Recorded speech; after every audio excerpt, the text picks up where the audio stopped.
Alright, hello, okay, I'm a bit out, okay. For people watching on Twitch, oh, that's me, yeah, you shouldn't be able to hear myself. Okay, so people watching on Twitch, you're currently on the actual chatting screen, I couldn't put you on the starting screen, so, yeah, there's a reason why we're not, well, not there. Wheatley's here, of course. This wouldn't be a, proper podcast if he wasn't here. But, yeah. So, we'll be talking about Deltarune. Chapters 1, 2, but mainly 3 and 4.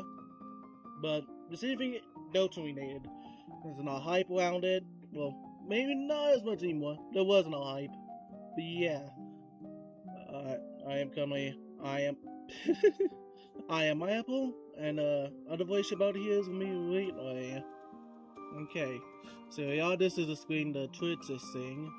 Because I couldn't get them to see on the start screen, but yeah. Hello. Oh no, do it again. Didn't hear it. You're taking too long! Also, turn you down a little bit, but there we go. Okay. Well, there we go. Okay, so this would be the screen. This is the setup right now. Hopefully it looks nice. Kind of like, sort of animated background. But here we go. So is audio working on Twitch? I was gonna say that it was repeating, but you fixed it. There was an echo, but you fixed it. So. Yeah, I know. Again, the Muse audio is coming from my browser, so any other sounds from my browser, Twitch, YouTube, we'll hear. Right. Yeah.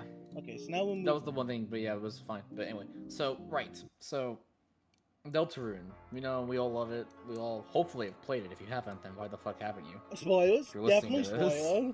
Of course. Yeah, for sure, 100%. Because we're gonna be talking about lore stuff as well, like genuine experiences with playing this. Yeah. Because yeah.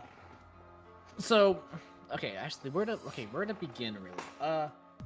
Actually, okay, I'm actually might talk about actually the whole reveal around the start of Deltarune, and that my introduction to Deltarune, well, it kind of came how everyone else did, that people just heard about this and were just like, whoa, what is this new Toby Fox project, like in 2018, which was like a while ago. Yeah. In retrospect, almost 7 years ago since chapter 1 release, which honestly is insane. Honestly, but yeah, and chapter 1 was something I played through quite a lot of whenever it came out, but I kind of honestly, I thought it was neat, but I didn't really give it the time of day I think it probably needed. I think honestly when chapter 2 came out, I was like, okay, this is it. Chapter 2 was whenever I think a lot of people were like, okay, this is real as hell. I mean, I'm not saying chapter 1 was bad, not at all. I love chapter 1. I love what it introduced. I think part of it might be because that I've gone through chapter 1 so many times, and and you might probably. And yeah. I don't know if you I think my experience after yours. Okay, not even intentional. I haven't, mainly because I think it was always Jack and Blaine who always for some reason just did streams of chapter 1 for some reason, or recording chapter 1. We always wanted, and I distinctly remember doing that beginning scene with Susie so many goddamn times. If you don't know, whenever we as a friend group do chapter 1 or even Deltarune in general and tend to dubbing the dialogue, I tend to do Susie, which seems a bit weird, but I don't know. If you I don't know. I like doing it. Susie's dialogue is good, but I just remember doing that beginning scene. Oh, my bad. Sorry, I had my piano plugged in. I was doing some shit earlier. My bad. But I was that beginning scene just so many times. I kind of just became tired of it almost. Doing the same thing over and over again for just it gets tiring after a while. And so I kind of put down Deltarune for a while. Of course, chapter 2 came out, reinvigorated my interest in it, and was honestly, again, baller. I love chapter 2. Chapter 2 is far more replayable than chapter 1 in my opinion. Now, I'm not gonna talk about any lore yet. I'll talk about lore in a minute. That will be a big discussion. I'll probably discuss our own theories. But now, of course, there's a long chunk of time in which before chapter 3 and 4 came out. in which I kind of like fell off it a little bit, just because you've played it a decent amount of time, you've seen all that you'd want to see out of it, and then chapter 3 and 4 came out, and I was like, I forgot how much I like this, because I replayed the chapter 1 and 2 before 3 and 4 came out, just to make sure because my save files were gone. Oh, and knowing how the save files work now, I can probably locate my original saves, but I just didn't. Anyway, but I played through chapters 1 and 2 again on my stream. Go to my YouTube channel. You can see my replay through of those. Voicing the dialogue, doing secret bosses, whatnot. Yeah, check out Wheatley's streams. Yeah, I've done. Yeah, I had a million. Yeah, I did a bunch of Deltarune streams recently. I think all of them being 8 hours long. You could maybe say that the streams were taking too long. Anyway, and I did 3 and 4 recently, as well as I did 2 different streams for 3 and 4. One just playing through 3 and 4, and then another one doing the secret bosses of 3 and 4, and then another one doing the weird route for chapter 4 in particular. Which I'll talk about the weird routes later. But yeah, but 3 and 4. Okay, I want to actually talk about what my original predictions for 3 and 4 and how they got absolutely destroyed. I wanted to talk about you told me your experience of Deltarune, now you got introduced to it. I'm gonna do the same. So right. Let me cut my thoughts. Alright, so I known of Deltarune not honestly that long after I known about Undertale, honestly, because okay, first to know, okay, I need to put my experience of Undertale just a little bit first. So one day, for the longest time, I have not played Undertale for the longest time. I thought it was, because all I knew of it was the community. And you knew the community, especially like a few years ago, or quite some time ago. You knew it wasn't. Yeah. There was an off binge in it. Let's just say. So that's all I knew. Was like, yeah, I'm not gonna touch this game, and I didn't touch it for the longest time. So one day I was like, I'm gonna play this game, and I decided like, we were in a call. I think Wheatley, me, I think all 4 of us were in a call. I think, and I decided, you know what, I'm playing this. I'm gonna speak to this them, and they're gonna help guide me through. And of course, being me, I didn't even know there was a genocide one, but I decided to start killing anyways. And I don't know, okay, I probably wasn't on the route to do a proper genocide one, because I wasn't actually doing the proper things. Michael's first instinct is to kill. Always has been. Always has been.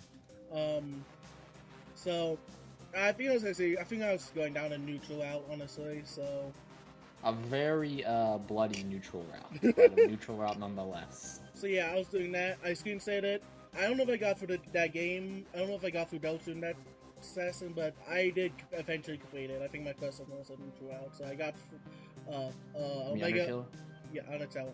Yeah, so I got to Omega Flowery or First Off Flowery, whatever you want to call him. I still think Omega Flowery is a better name for him, but that's just me personally. I had to cheat, of course. So I cheated. Of course. Couldn't beat them.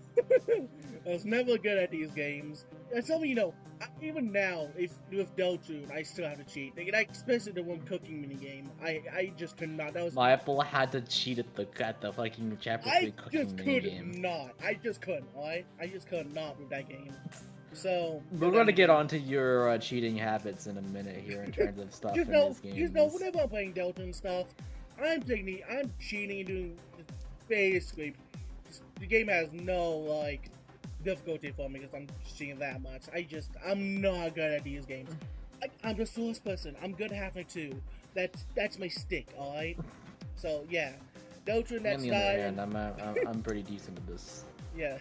So, yeah, just... I have a few feats under my belt in terms of Undertale stuff. Yeah. So... Like, I have grinded a lot of these guys. I used to not be that good at it, but I have grinded and gotten decently good. Where I'm 90% sure I could maybe not anymore, but I used to be able to beat Sans on a whim, just if I wanted to, at least nearly first try. I met like 1 or 2 tries I can maybe get Sans. So yeah. But I think now I don't know. So yeah, that's my experience with Undertale. One day I decided to download it. Of course, I had to pirate it back then. I have it out. Just so you know, I have both Deltarune. I have both Deltarune and Undertale now. But back then, I'd probably... And I will say, I did buy my full copy of the game. And then my sister got me on so So I had to buy the game twice, but that's okay. I'm willing to do that. Toby Fox Yeah. deserves every cent he gets. Yeah. So So, I was happy I'll to try buy to the speed game this up. twice. So I played Undertale, and like I don't know how much later it was. I got a call of you guys, and Blaine was screen sharing that one section of Deltarune Chapter 2. Well, Noelle was on the platform, and you have to make a jump to the other platforms, and Billy's there. That Oh point. yeah.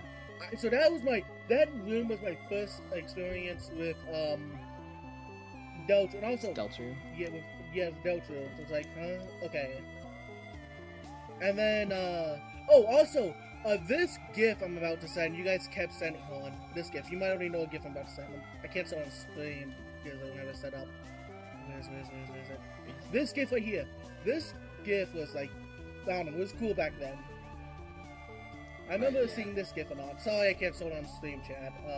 If you're into this... It's related to Spam Tongue, yeah, if you don't know. If you're in the Discord right now, look in general. I'm gonna send in general.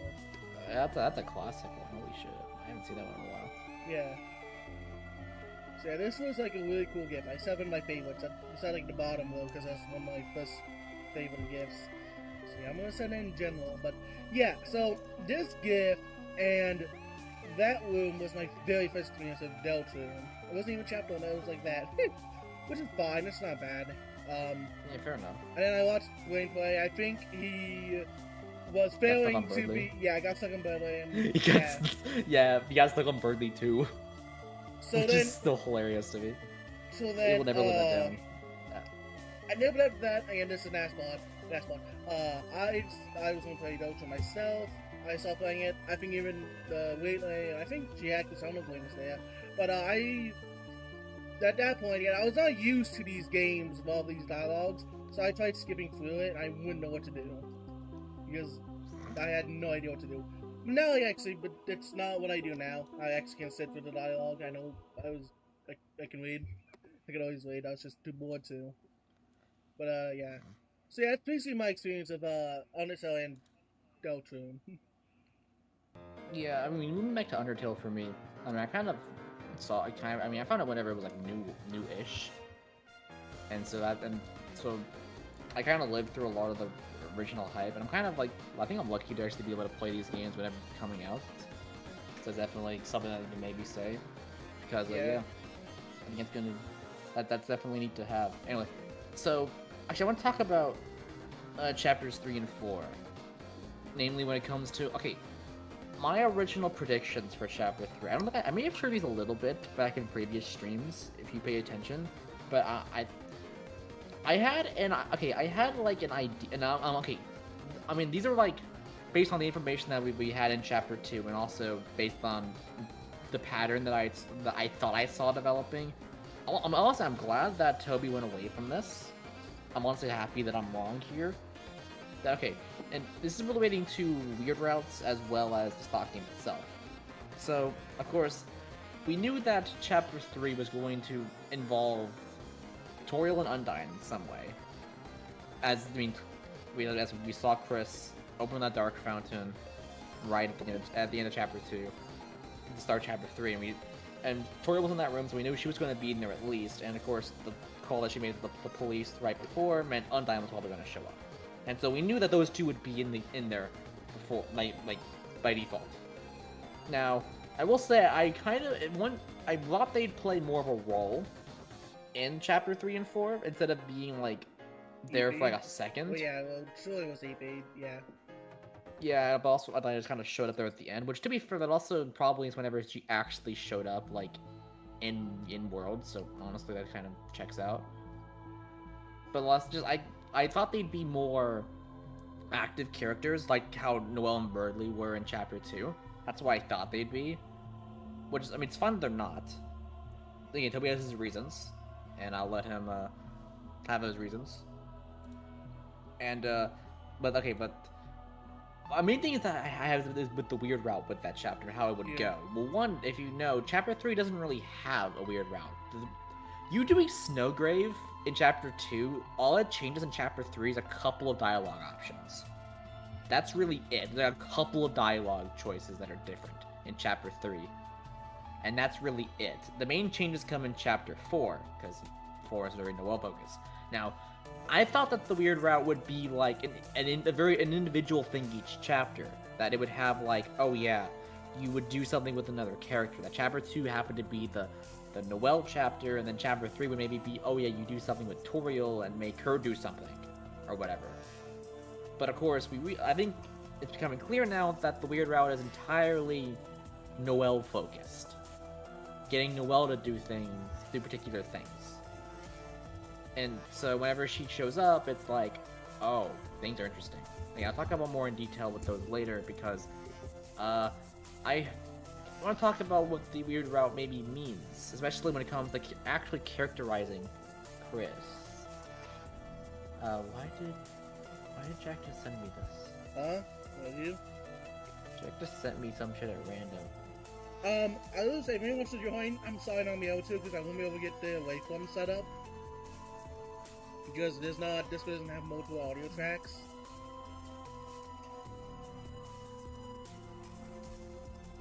But it's supposed to be just a me and you podcast. I don't think he knows we're doing this. He just sent me a random fucking video. It's not even Deltarune related, so I don't think he even knows what we're doing. Okay, fair enough. He just sent me some. I don't know. I don't know. I might send you it because it's not. I don't know. I might send it later. I don't know if you remind me. Anyway, sorry, got sidetracked. But yeah, I thought it would have been like, okay, because the pattern that I saw develop, at least I thought I saw develop in chapters was that every single like chapter would introduce 2 Lightners into the Dark World. So in Chapter 1, that was Susie and Chris. Chapter 2 was, of course, Noel and Berdly. And Chapter 3 was going to be Toriel and Undyne. And so, of course, as we know, Chapter 4 kind of broke that logic, because really all we had was Garrison, and that was it in Chapter 4. And so I think that's not exactly what Toby's doing, and so, okay, fair enough. This is going to be whoever he needs for the plot, which I guess is fair enough. Actually, I'm going to talk a little bit about predictions for Chapter 5 a little bit. I want to say predictions. I think based on the Garrison dialogue, okay, that the secret boss that you have for Garrett in Chapter 4, very much I think does hint at what Chapter 5 is going to be about. Probably going to involve Asgore in a lot of ways. And I think that there's some interesting ideas I think that Toby could play with. Because if you visited the Asgore's flower shop in Chapter 1, I think it's Chapter 1 you can go there. Yeah. You can see that he has 7 flowers. Six of them being the color of the 6 human souls from Undertale, and then one of them being a more goldeny flower, very much reminiscent of Flowey. I think that either we're going to see a very much Flowey-like character. It's not going to be Flowey. I feel like, okay, it's going to be like Flowey in a lot of ways, but I feel like actually a genuine version of Flowey. Like, the whole, like, genuine nice guy persona that Flowey put up in Undertale, it's going to be like an actual version of that, where it's like, it's going to be kind of like, because I know a lot of people were thinking that there was going to be a Flowey character in Chapter 3 because of all the flowers that Toriel threw away that Asgore would give her, which honestly is actually not a bad idea in retrospect. But I think that's something very similar. Where it's like Asgore's desperation for like Toriel to be like, oh yeah, we're chill, right? Type shit. I think something like that could happen in Chapter 5 with these flowers. And also another thing that I think I talked to you about a little bit is the idea that since we have 6 flowers colored like the 6 human souls in Undertale, what if we get we see like versions of like the humans from Undertale, but like of course in the Dark World as like Darkners or whatever, but like we get to see the personality types of each of the 6 humans from Undertale. Maybe like a way to like see a version of them. That would be a really cool way of doing it. But of course that means 6 new characters to introduce, but also like the Darkners, and so like you can do that. And of course Asgore's going to be there, and what his role is going to be, I guess we'll see, because we don't really know what type of world we're going to end up having in Chapter 5. We don't know what's the whole aesthetic's going to be. It's probably going to be very much like maybe plant related. I think it's going to be like it may be just very organic. I think. Now, of course, who's the main villain type? What they're going to be? I don't know. I hope. I mean, I don't think it's going to be Asgore. I don't think it should be. I mean, Asgore would definitely play a part of it. I mean, I don't know. We'll see. It'd be interesting if there was an Asgore boss fight though, and hear Asgore's theme make a return. Yeah. Like from Undertale, at least in a form. Anyway, it'd probably be different because again, not the same character, not the same version of the character. Anyway, but yeah, because Asgore hasn't really gotten a lot of usage in Deltarune so far. He's mostly just kind of popped up for occasional gags. Just to show, like, I mean, technically his biggest role was kind of in Chapter 4, honestly. And honestly, had one of the best roles, just kind of like this intense moment between, like, Noelle's mother and Susie, and then just Asgore just eating crackers on the couch. It's a hilarious moment. Just, I don't know. Asgore is neat. He's definitely, like, not as, like, he's definitely more like how, I think how Asgore is portrayed in Deltarune is like how the other monsters saw Asgore in Undertale. Because as a human, we kind of saw Asgore as kind of like a, you know, kind of maybe like a bit of an intimidating, like, foe you're going to have to face. But then, like, everyone's like, oh yeah, Asgore, he's like a big softie, he'll be fine. Or whatever. Like, that's, like, yeah. Again, that, cause I mean, I imagine, like, how he is in Deltarune is how he probably was for most of Undertale. Although probably not, I mean, probably less lighthearted because, I mean, Undertale's Asgore's gone through a lot more than Deltarune's. He had to deal with a lot more. Now, okay. Now, so Chapter 5 is going to be interesting. Now, Chapter 6 and 7, of course, we know very little about. One of them is going to definitely be very much around the festival. Because that's going to be happening. And then, I think Chapter 7 is going to be... Chapter 7 is probably going to be very, it's going to be very climactic, I think. To where, like, it's going to be the end. It's going to very much feel like, oh yeah, this is the ending here. It's going to probably be the biggest chapter with probably some of the hardest challenges, I think. Yeah. For both our characters and also for us the player, as it's probably going to have some of the hardest encounters in the game. Now, can't wait to cheat for them.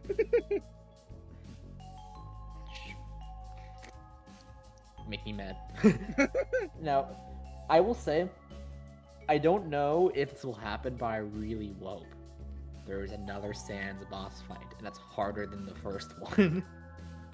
Cause I have some theories to talk about Sans that I think the general community thinks is true, and that is the intended solution of the Sans.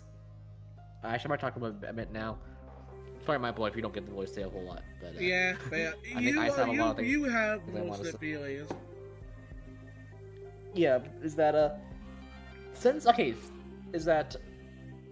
Undertale, we can all agree that Mr. Sans Undertale is a very mysterious little guy. Like, we'd have to agree. Sans is in the know-how on a lot of things in Undertale, and like, he kind of seems to almost like know what's happening at all times. I mean, he's oblivious to some things, but also, like, he knows a lot of things. He knows about the whole saving and the idea of saving and loading, someone jumping around timelines, and remembers most resets and stuff like that. And also, he very much talks about how he knows the feeling of wanting to go home and gave up trying to go back a long time ago and stuff like that. Like, he is not from this place, wants to go back somewhere, but of course in Undertale we didn't know about that. And it's obvious that he is smarter than he lets on. Of course, because he has his own little workshop in the back of his house, which has some mysterious things in it. Like some blueprints, a machine that's covered, you know, the classic stuff. If you've seen Undertale stuff, you know about this stuff.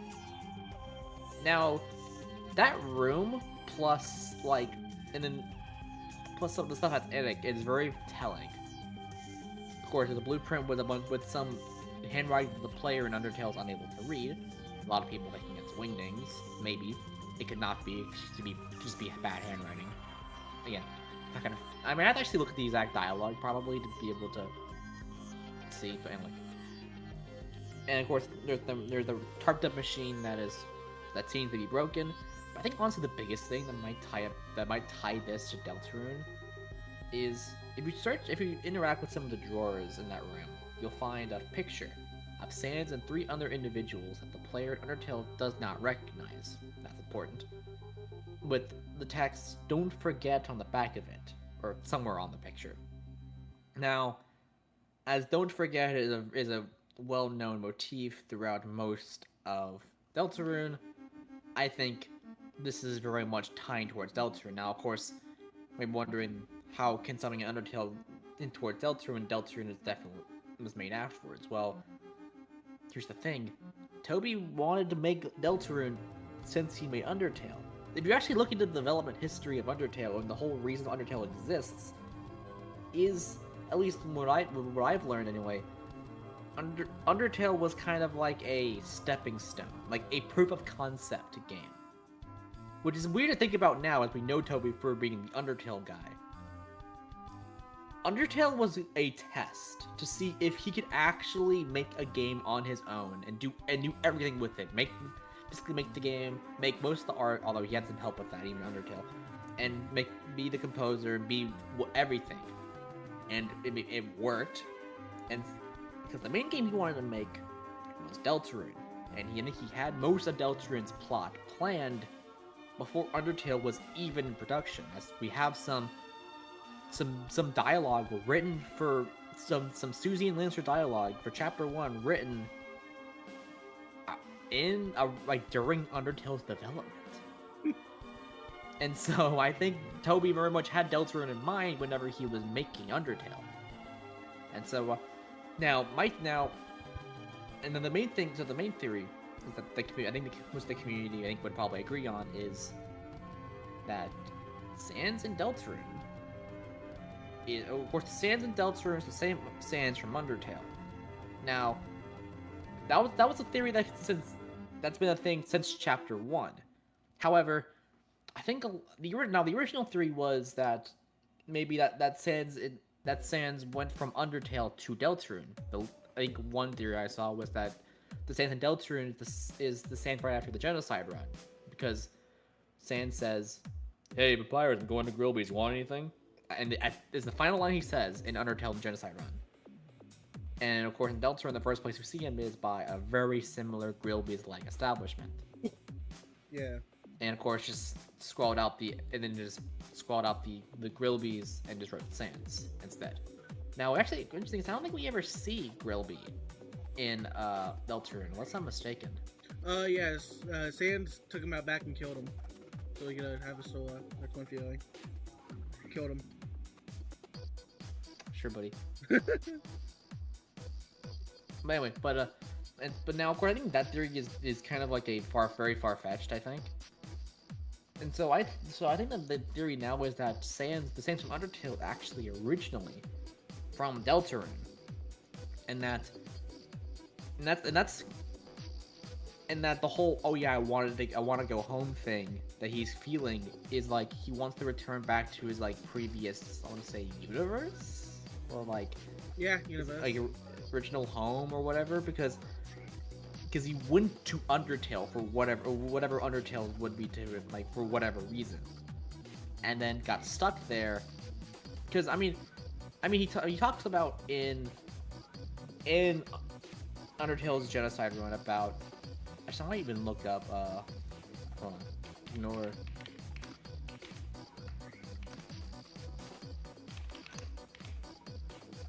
I want to look at all the Sans fight dialogue. I need to look at his dialogue. In the meantime, go ahead and subscribe to this channel and mine and Weaver's channel. We do cool stuff. Actually, I don't do stuff much anymore because I don't really have the ability to, but so back to say that's all that. But go check out Weaver's channel. He streams often, so I'm back into it. I stream occasionally when I have something good to stream. Okay, so the main thing is that very early on in the fight, Sans says, "Our reports showed a massive anomaly in the time-space continuum, timelines jumping left to right, stopping and starting."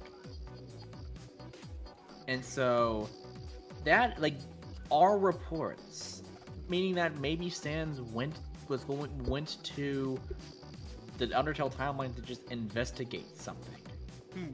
That something like caught someone's into it, his interest or somebody else. And because now I imagine we probably won't get this answer fully questioned.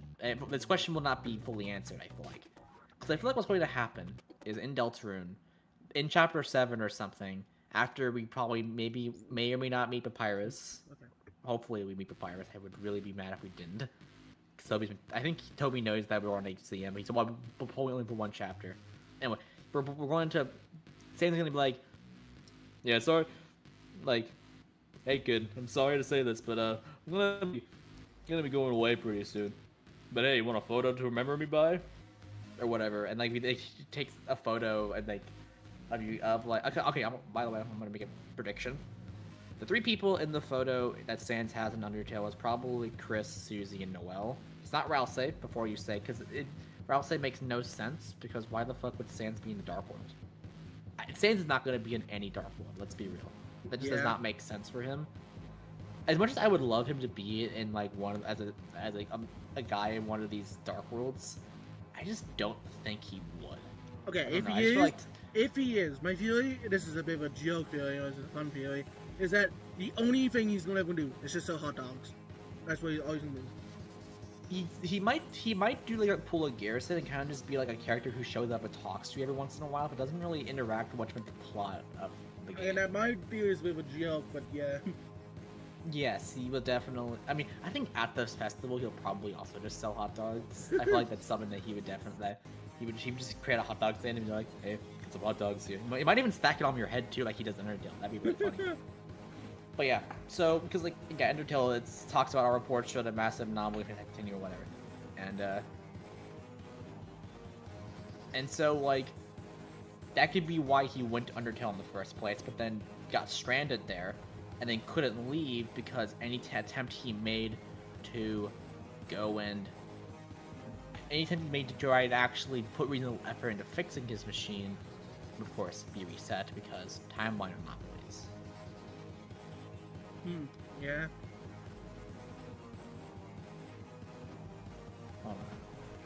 Yeah, because I'm reading the dialogue. Because mostly it's just like talking about how like, oh yeah, that why you're gonna travel and then back in the same spot.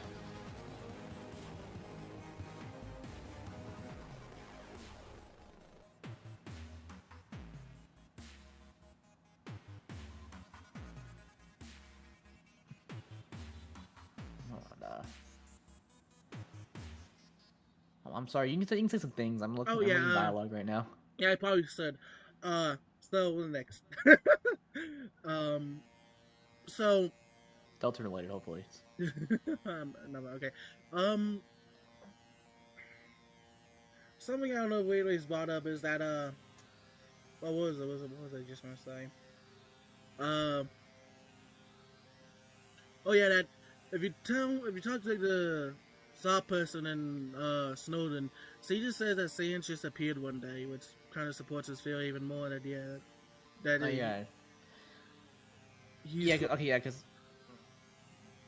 is one thing that they just did. Sans and Papyrus do just kind of show up, and so like if they just kind of showed up, it'd be like, oh yeah, that's kind of. They just travel from another place. Yeah, they just kind of show up out of nowhere. Yeah. Now, of course, there is one very much Gaster-shaped elephant in the room. What does that bastard have to? Does that bastard have any ties to Sans? And I'm gonna probably say no. I don't think so, because I feel like Sans in Deltarune is just honestly just a regular guy. Sure, he's like, I mean, okay, well, Sans has some weird abilities still. As we see in Chapter 4, he is still able to kind of teleport, as we see him do. So he's still able to do that type of thing. And so, and he's still very much like, oh yeah, he is himself.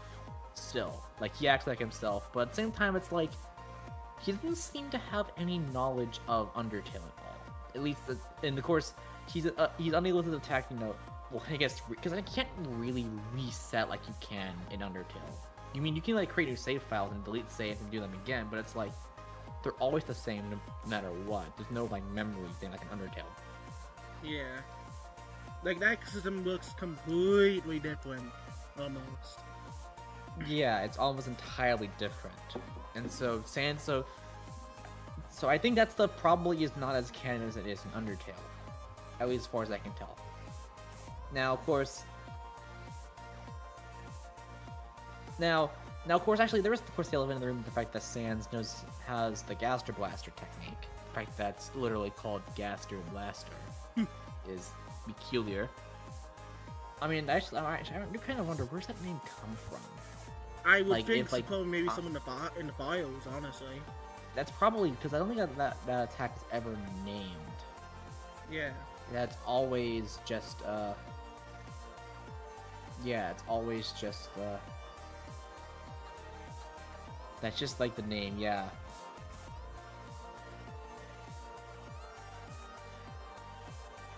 That was a community of a name. I'm pretty sure that it's a, yeah, I'm pretty sure that it's, just the name in the game files, and that's what everyone's been calling it. Yeah.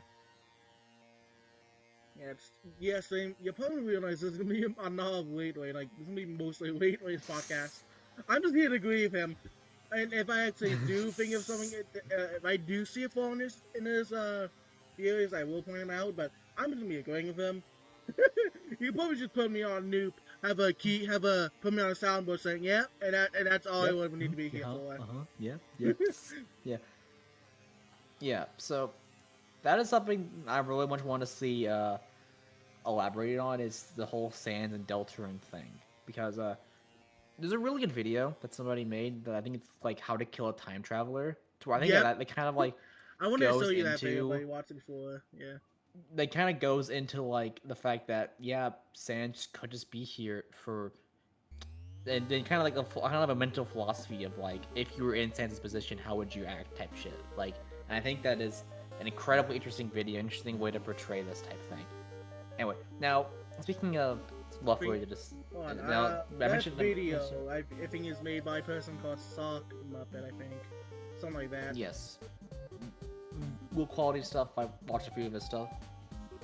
I think he's pretty interesting presentation. I think he knows what he's doing. Now, anyway, on to the now. Actually, somebody who I have one thing. Sorry, I have one other thing I do want to say myself. Okay, they probably are. I don't see any reason for them not. But I want to get like concrete proof. See, like, I want this question to be answered. Like, is Azrael and not Azrael, Toil and Asgore, are they boss monsters in Deltarune? I think they would be. Because okay, let me say a bit more. Boss monsters, you know, they have, from what I read on the wiki and stuff, they have the power to persist at least a little bit while after death, and they live for a very long time. Okay, I just wonder if they are still boss monsters. I don't know if that could be something that might not ever really be answered. I think it's going to come down to like, it does not ever really come up because I don't think we'll probably actually be killing. I don't think there will be a proper genocide run, quote unquote. Like, Weird Route, the closest thing we're going to get to it, and Weird Route is just like, it's obviously not a genocide. It is just like an alternative. It's a weird route. That's why I think that's why it's probably called the way it is. It is a weird route. It's some sort of weird route. Yeah, somebody's taking a weird route or something. Like, yeah.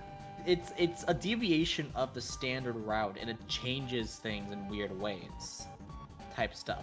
And of course, you start off by doing some weird stuff, like, and it's not a genocide run as we see in 3 and 4. And so, yeah, because we don't ever really kill anything in 3 and 4, and so, yeah. It's obvious that whatever Toby has planned for the Weird Route is obviously not a genocide. because Yeah. again, we only technically maybe killed only one person, and I don't think he's actually dead yet. Because Burnley very much lived after the events of the Genesis, not after Snowgrave, because he's still breathing. So that's good. Unfortunately, he is. Whatever. Dude, you can. Whatever. It depends on your own point of view, I guess. Anyway, but yeah. Okay, main thing I want to talk about is our good old friend WD Gaster. You know him, you love him, maybe, or maybe you hate him. I don't know. So, Gaster and Gaster and his role in Deltarune is very much something that is yet to reveal itself, but I think it is proven beyond the shadow of a doubt that he is in there. Like, Gaster is in Deltarune in some form. I think just the question is, what is he up to? Is the main question that needs to be answered. Yeah.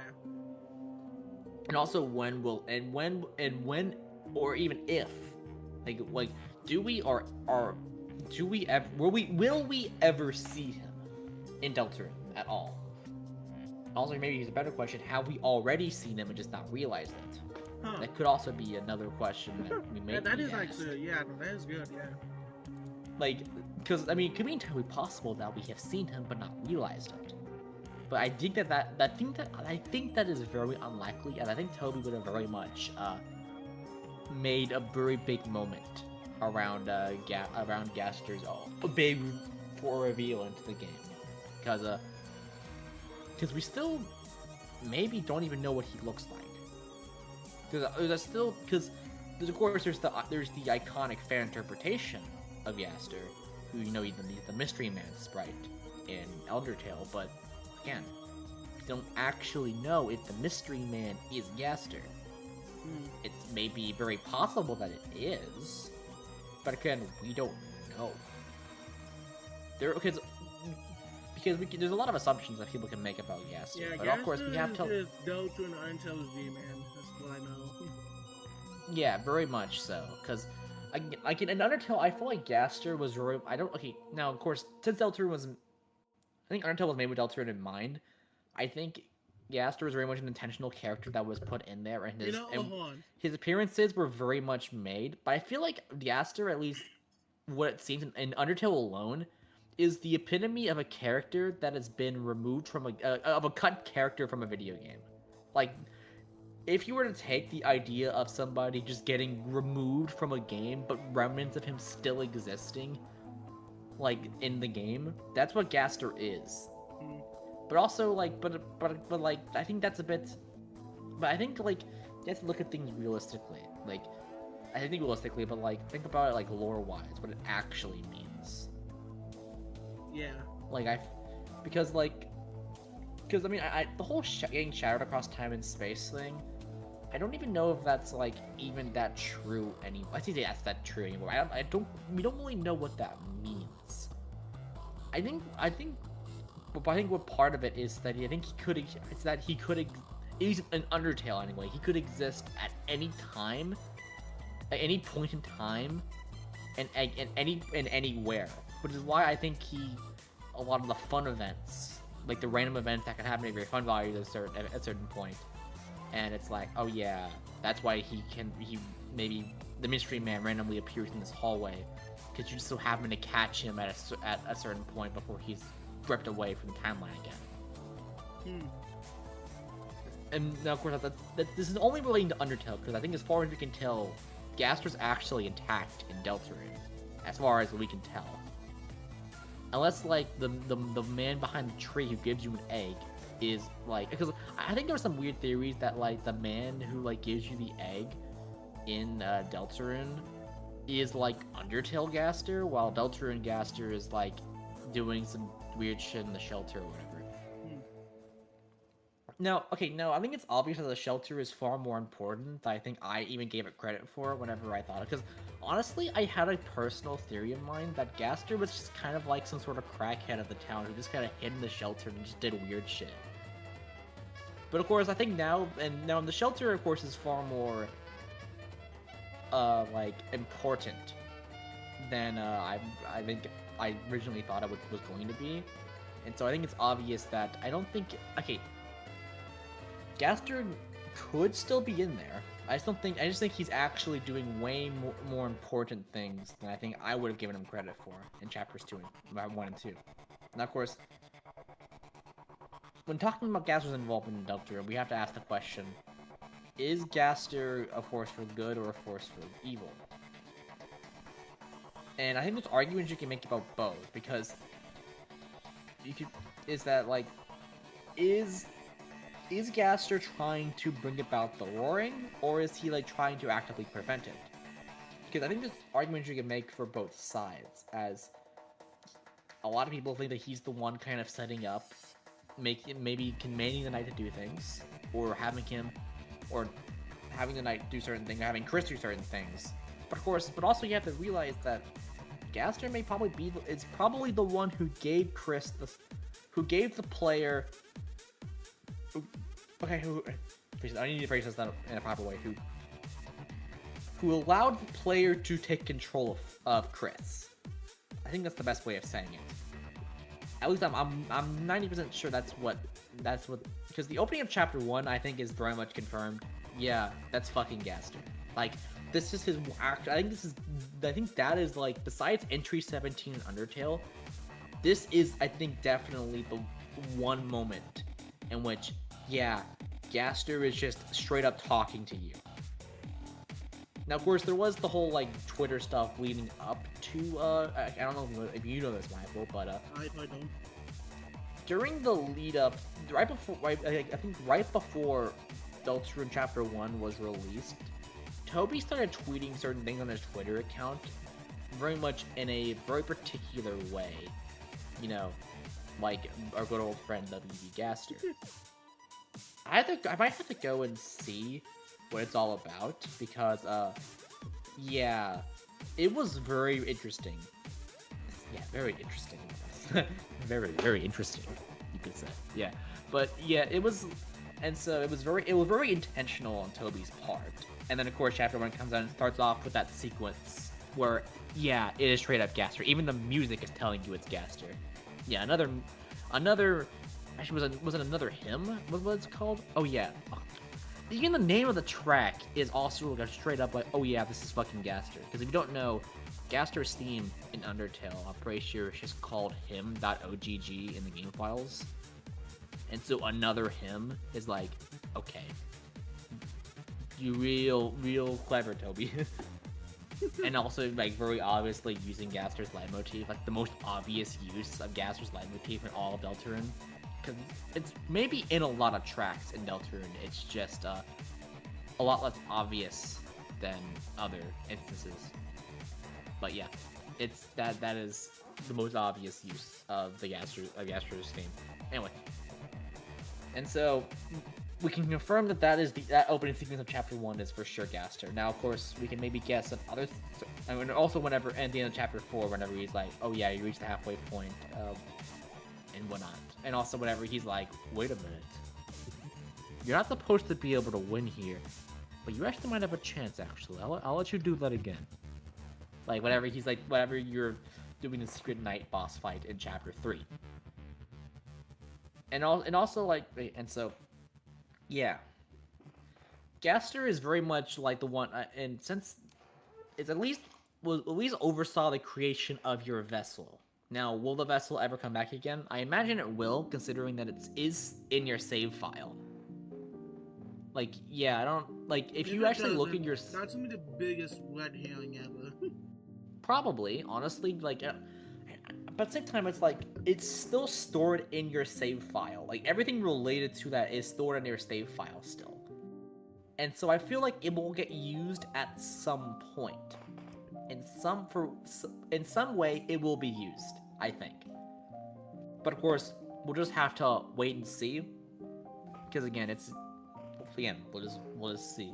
All we have to do is wait. I mean, not that long, because Chapter 5 comes out in a year, probably, maybe a little bit more. I'll probably wait till the end of 2026 to see New Deltarune, because honestly, like, only a year's a very small amount of time to wait for New Deltarune, and I'll happily wait. Again, this is coming from us as Valve fans, waiting a long time to get any sort of Valve content. We'll happily wait a year for new Deltarune. While people were complaining for GTA 6 being delayed for a year, and I'm like, bro, I'm as happy it's still being real.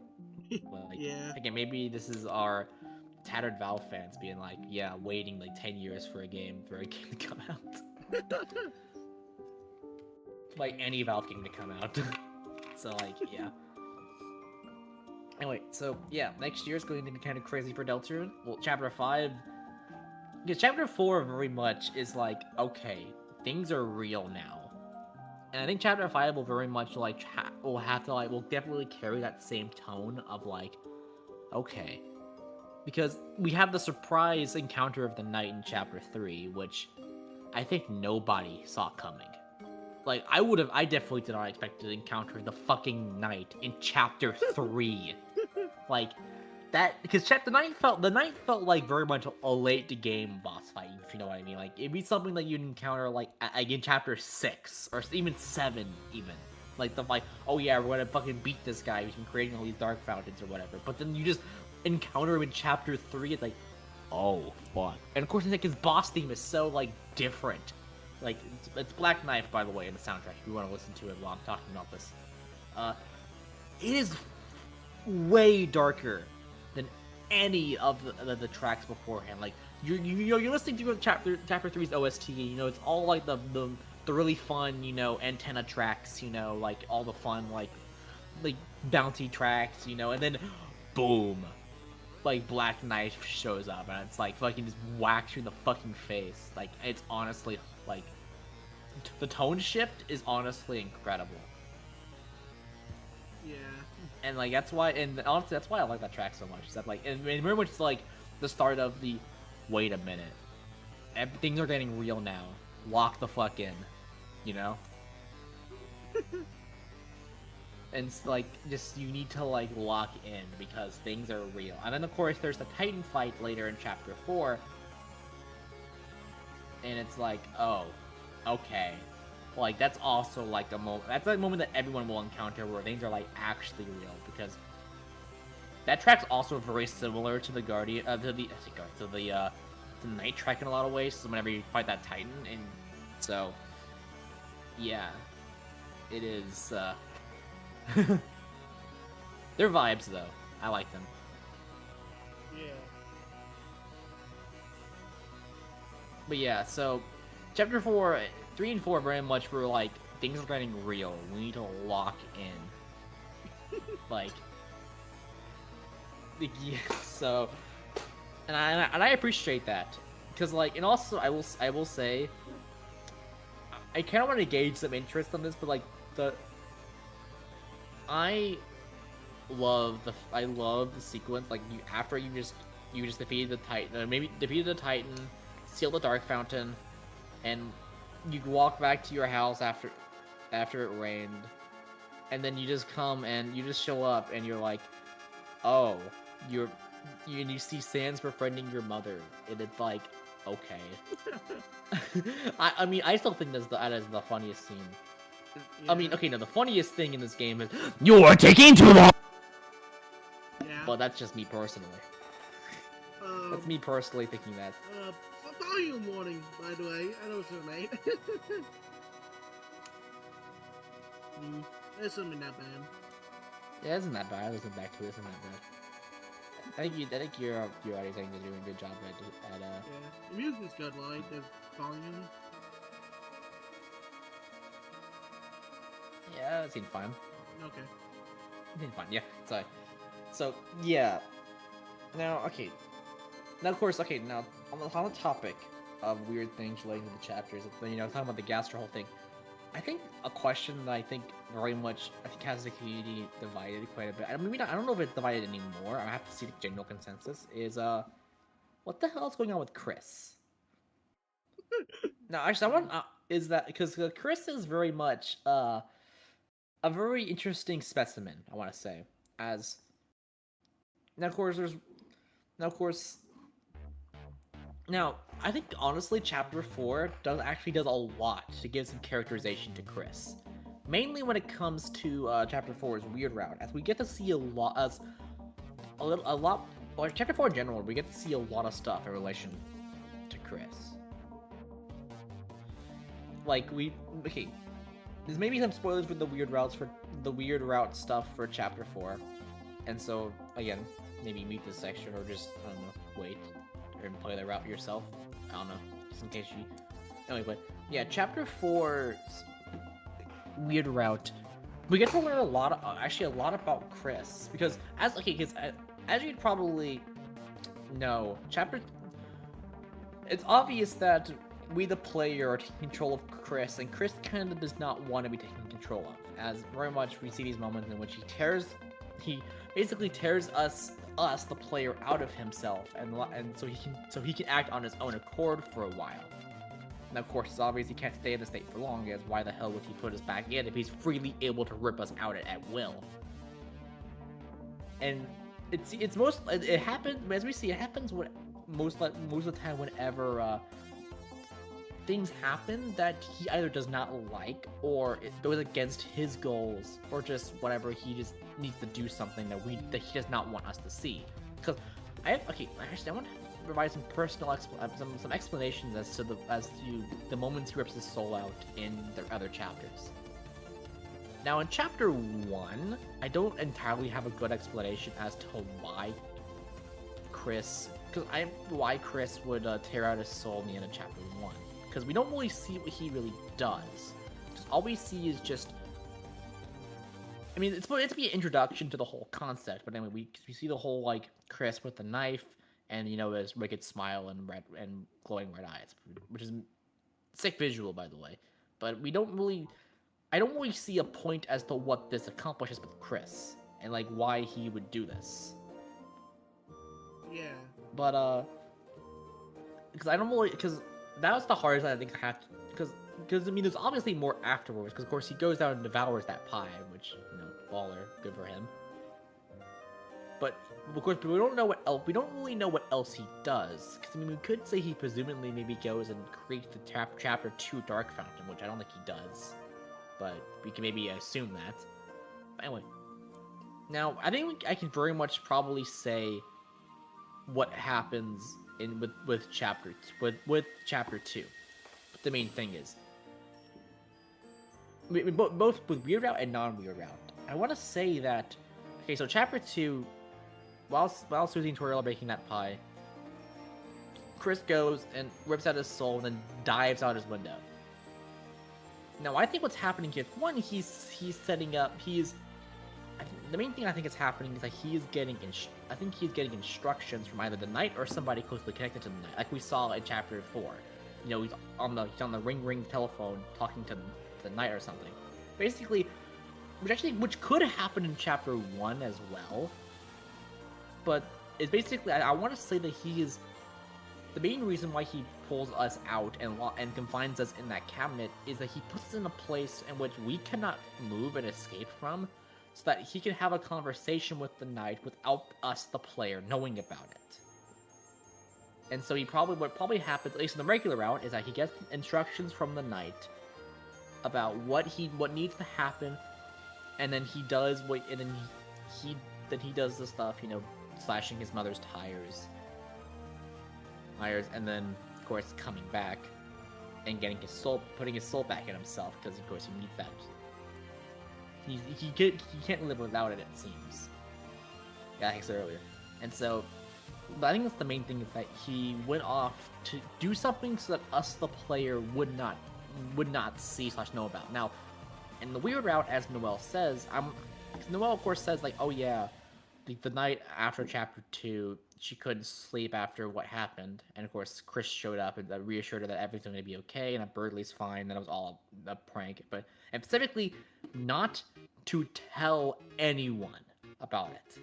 Which means that Chris is aware that the player is a completely different entity, and who controls him and just knows. And again, the specific thing of just do not tell anyone is very interesting and very peculiar. I find it really interesting. That, like, yeah, very much clarified Noel not to do not to tell anyone about this. I mean, that he knows how to get around the player and how to not tell them things. And so, that's very much. And anyway, now of course, second time he does it is so that he can freely create the Dark Fountain as the Knight wanted. And I think the Knight. I think the reason why chapter 2 and chapter 3 Dark Fountain was created by Chris and not the Knight is that it was by order of the Knight, I think. But I think it's mainly so that, because I think it was that the Knight could not. I don't think the Knight could get in to like the Chris, like into Chris's home, which is also probably why he left the door open, was so that the Knight / Undyne could come into the Dark World. Actually, I think the Undyne call might not have been intentional. It might not have been a part of the plan. I think what was happening, because I think it's obvious the Knight wants Toriel. Like, that's obvious as seen by the Knight's actions in chapter 3.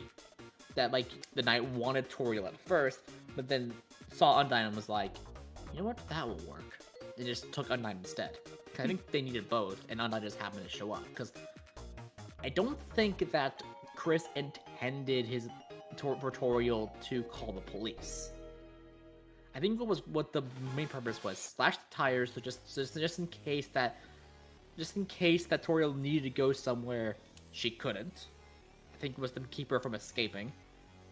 And then left the door open so that the Knight could show up and collect their prize, being Toriel. You know, that actually kind of worked. The fact that kind of worked out, considering that the tenant can consider Toriel to be a prize so that's kind of actually really funny in retrospect.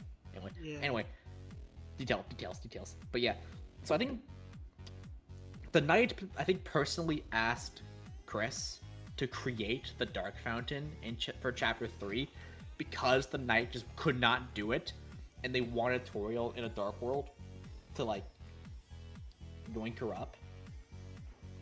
And so I think the Knight asked Chris to make that Dark Fountain. And Chris specifically let the door open so that the Knight could slink on in and do Knight stuff. Because as we see, the Knight is in the Chapter 3 Dark Fountain, meaning that they had to be in that house. Now, of course, we can go into details about maybe who the Knight is. But again, I just don't think there's enough information. Of course, there's a lot of interesting theories. I think the leading one is that it could be Des. I think that is interesting. I'm unconvinced. I know Blaine might be mad at me. I think Blaine really much likes the Des is the Knight theory. I just don't know. I'll have to wait and see. I don't know. I'm unconvinced, but I'm not saying it's improbable. I'm not like, I don't know. I'm not the biggest supporter of the theory, but also like it is plausible. I think the Knight could be anyone. There's people that it can't be, but I think there's a lot of. I think it could just be somebody we don't know yet. I think we just need to wait, and we'll probably figure out who the Knight is eventually. But of course, speculating is like still decent. I don't know. I don't have any good guesses that have decent evidence to back them up. Yeah. So that's what it comes down to, personally. Anyway, so back to Chris. So yeah, Chris's actions in chapter 2 very much I think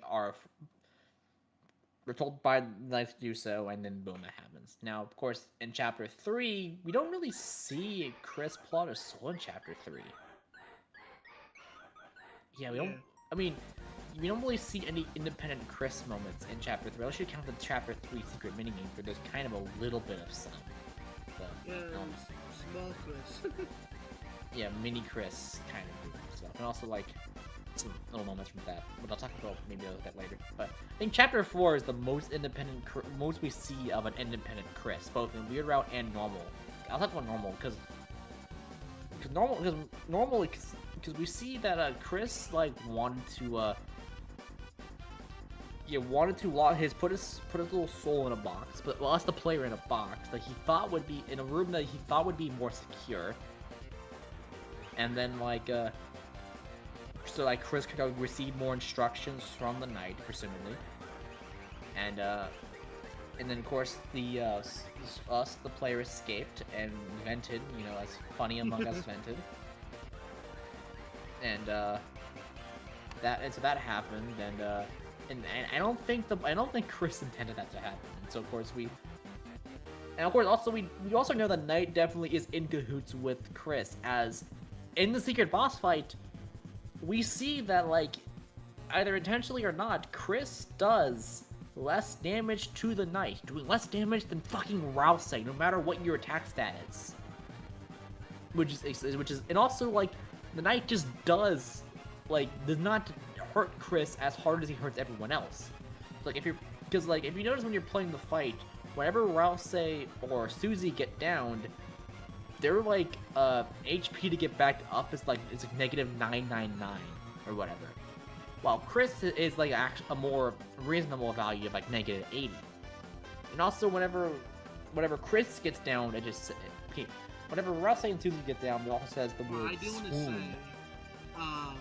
say, if you do manage to beat him, you still like, what happens again at the end? Okay, I was going to get to that. So after you quote defeat the Knight, and also there's a little interesting piece of dialogue that happens.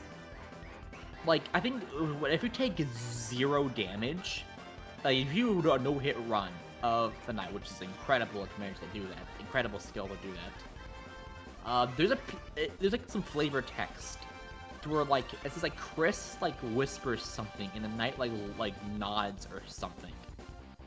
Very much implying that Chris is like, hey man, if you keep this up, we might actually beat the shit out of you, so end the fight right now. Type stuff to where it's like, hey, we're kind of kicking your ass, so if you want to not ruin the plan, do something right now. And which is incredibly funny to me, but also shows that they're very much working together. Because again, after you win the fight, both Rousey and Susie get absolutely annihilated. While with Chris, it's very much just he's the Knight puts his sword their sword on Chris's shoulder and then slowly pushes Chris down to the ground. Yeah, that's what I was going to say. That's what I'm going to say. It's like, man, what's my note? Get down, man, get down. Just, alright, listen. Look like you got hit, alright? Just get down, alright? And so, yeah, it meant to look worse than it is, because the Knight does not want to hurt Chris that badly. But doesn't care about the other two. Now, of course, another thing that also happens is that, of course, in the beginning of Chapter 4, when you're, racing up that hallway, dodging all the Knight's, little sword attacks, if you get up to the top, Susie, yeah, you're right there, get him, Chris! But Susie but Chris kind of just stares at the Knight. He doesn't do anything whenever he's actually there. Oh, said it again? Or yeah, I'm saying again. I'll give it a second. Give it a second. There you go. We have Chris now, their chance. God, Chris is off right now. How'd you make it up the stairs, dude? I thought we were doing the whole thing. What happened to the thing? It's my fault. I told you they were cracked.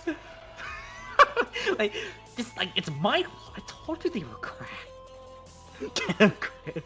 Yikes, well, I'm going to have to hit you, super hard, send you all the way back down the stairs, right? To be convincing. So, just take me out. This one, yeah, that's kind of real, So, if my Bible sent me, a comic of, a Knight and a Chris conversation. I want split panel comic.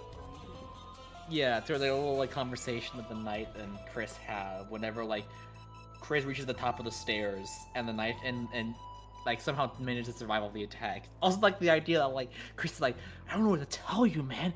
This guy he's cracked or something. I don't understand it either.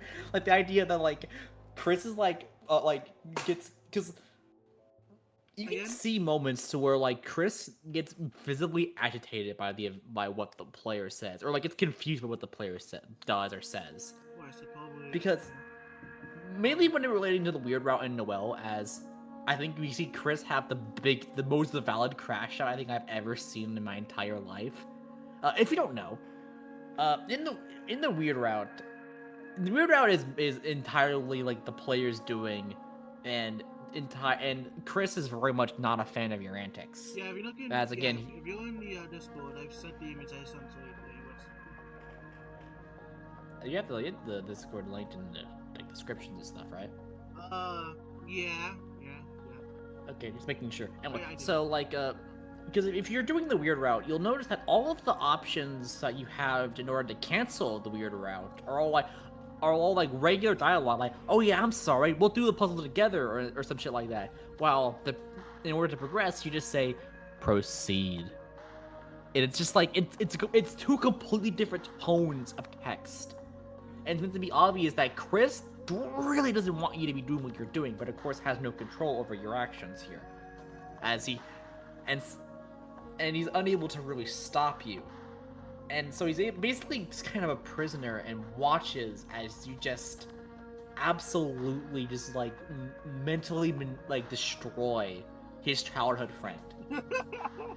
And it all comes to a head in chapter 4, to where he has the most valid crash out I've ever seen, where he fucking just slams you into a garbage can and fucking kicks it around a room, enough to take half of your goddamn health.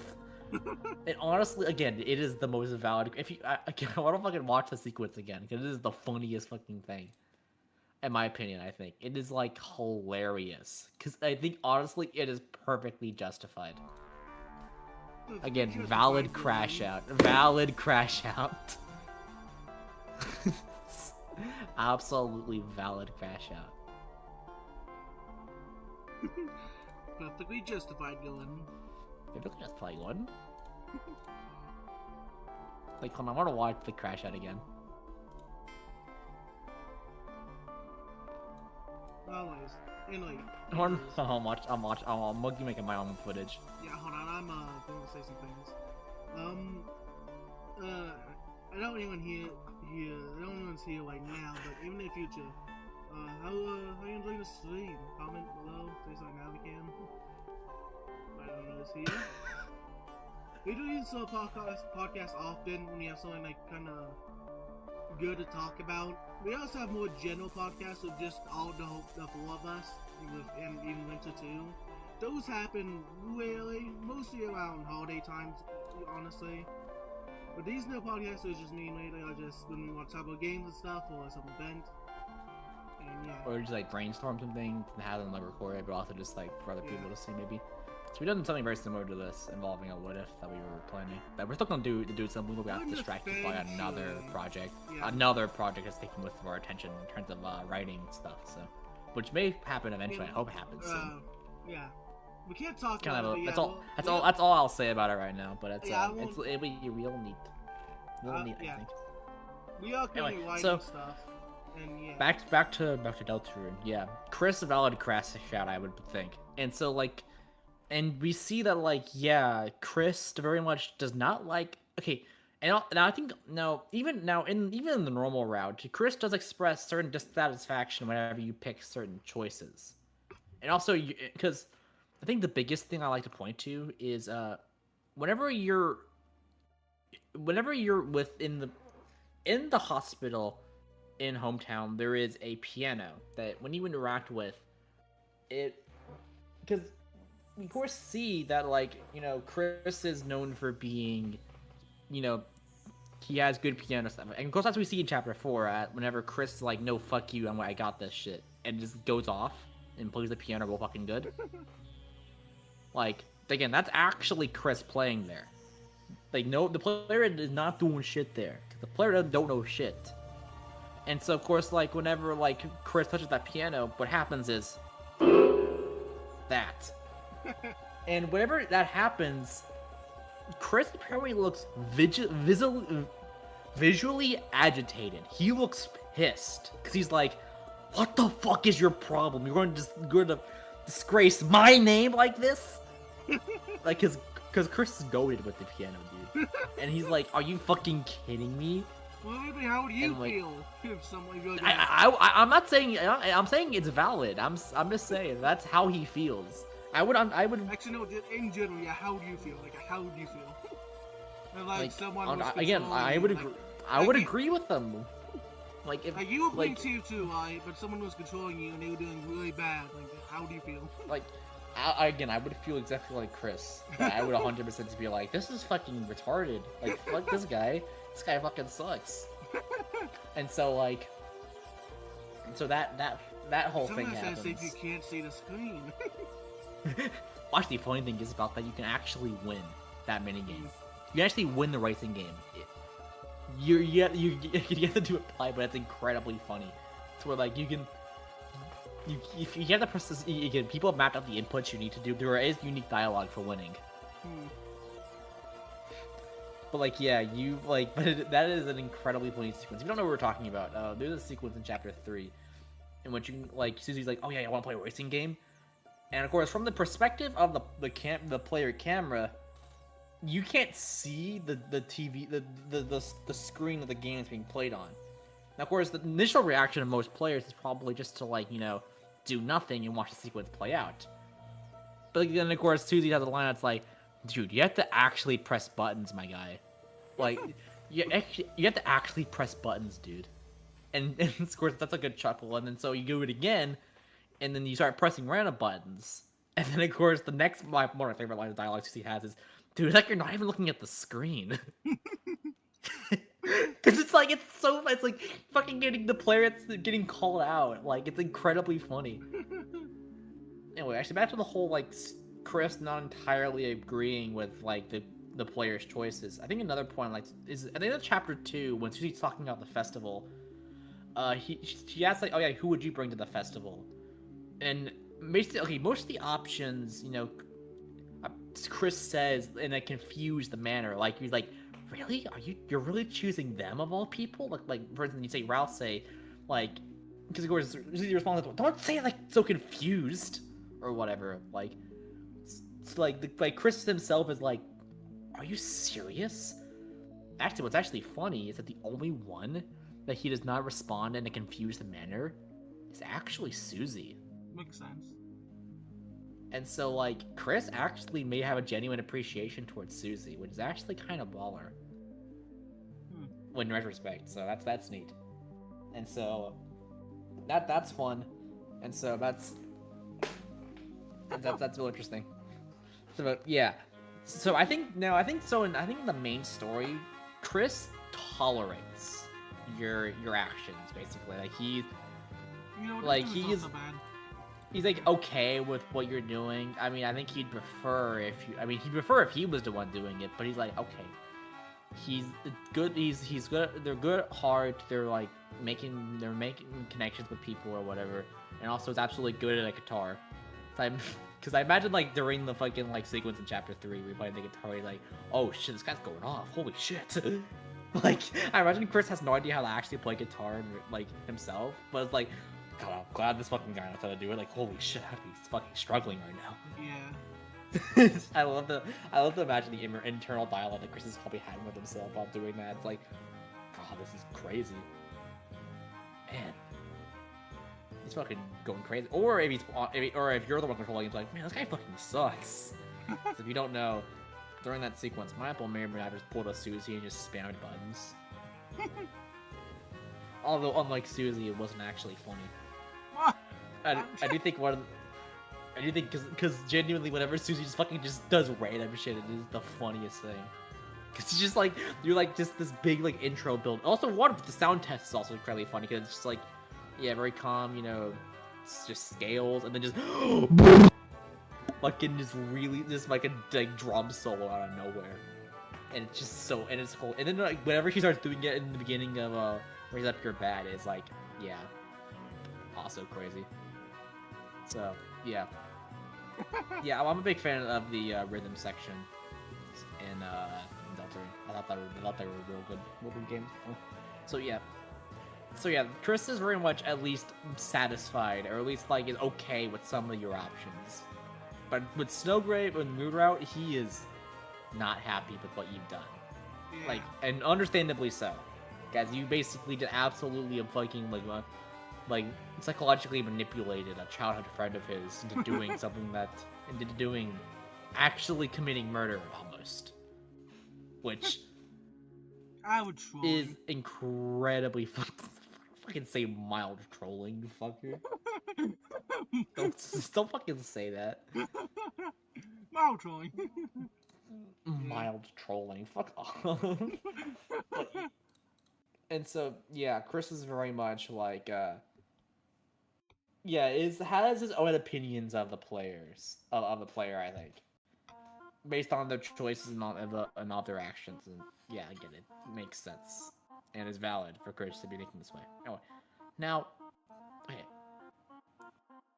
Now I want to transition topics, I think, onto some potential ideas of what Rouse could be. And also what Rouse... Okay. Because a lot of people... Sorry. There was a theory, I think, around Chapter 1 and 2 that were maybe thinking, is Rouse secretly evil? But I think by what is shown in Chapter 4, I think the answer can definitely, in my opinion, be no. Because of Rouse's genuine reaction in Chapter 4, where he actually is kind of has a near mental breakdown for a second, and like his old like, and just like, because to where he's like, again, like he actually has a genuine breakdown on screen.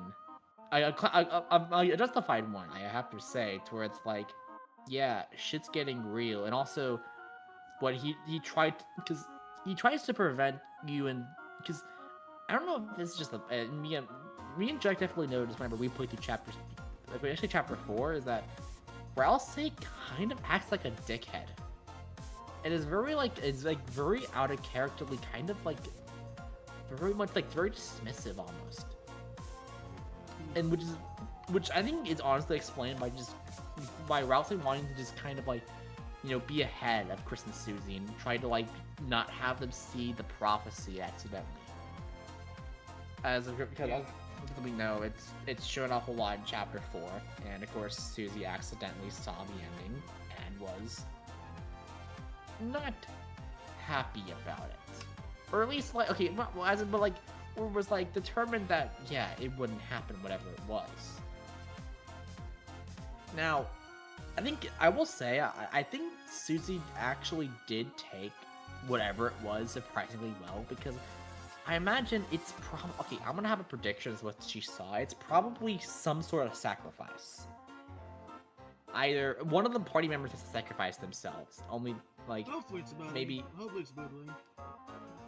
Birdley is inconsequential to the plot. He exists only to get frozen in Snowgrave, and that's it. That is my headcanon, that he does not show up again. No, yeah, he'll come back in chapter 7 and he'll sacrifice himself. That's my feeling. And then maybe after, and then like that's why Snowgrave is the bad ending. She froze Birdley in chapter 2 and he fucking died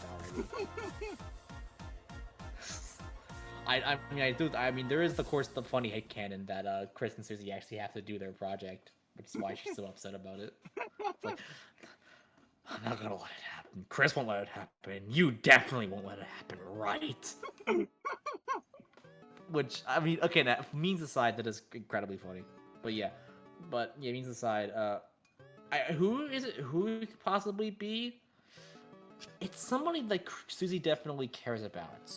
Meaning, it's maybe herself, or even Noelle. Even could be a potential candidate. I think, maybe even Chris, or like. I think everyone, like, or maybe Rouse. Rouse could be one as well. Everyone part of the main cast.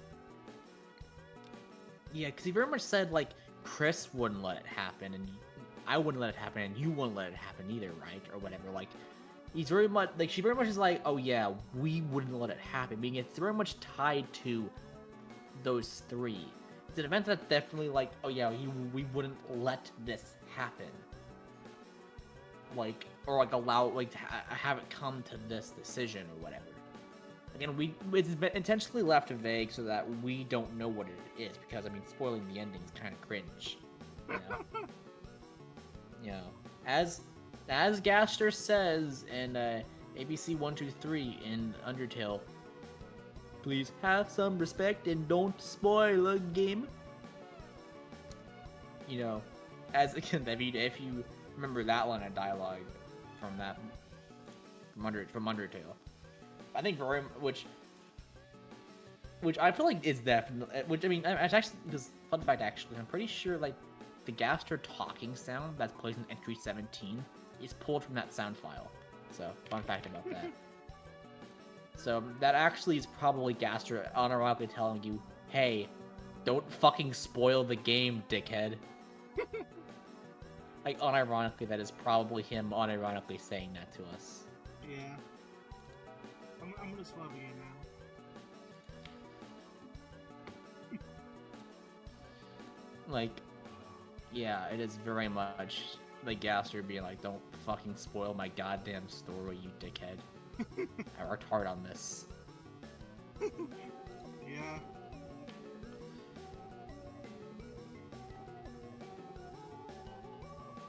Sorry, I'm looking at something.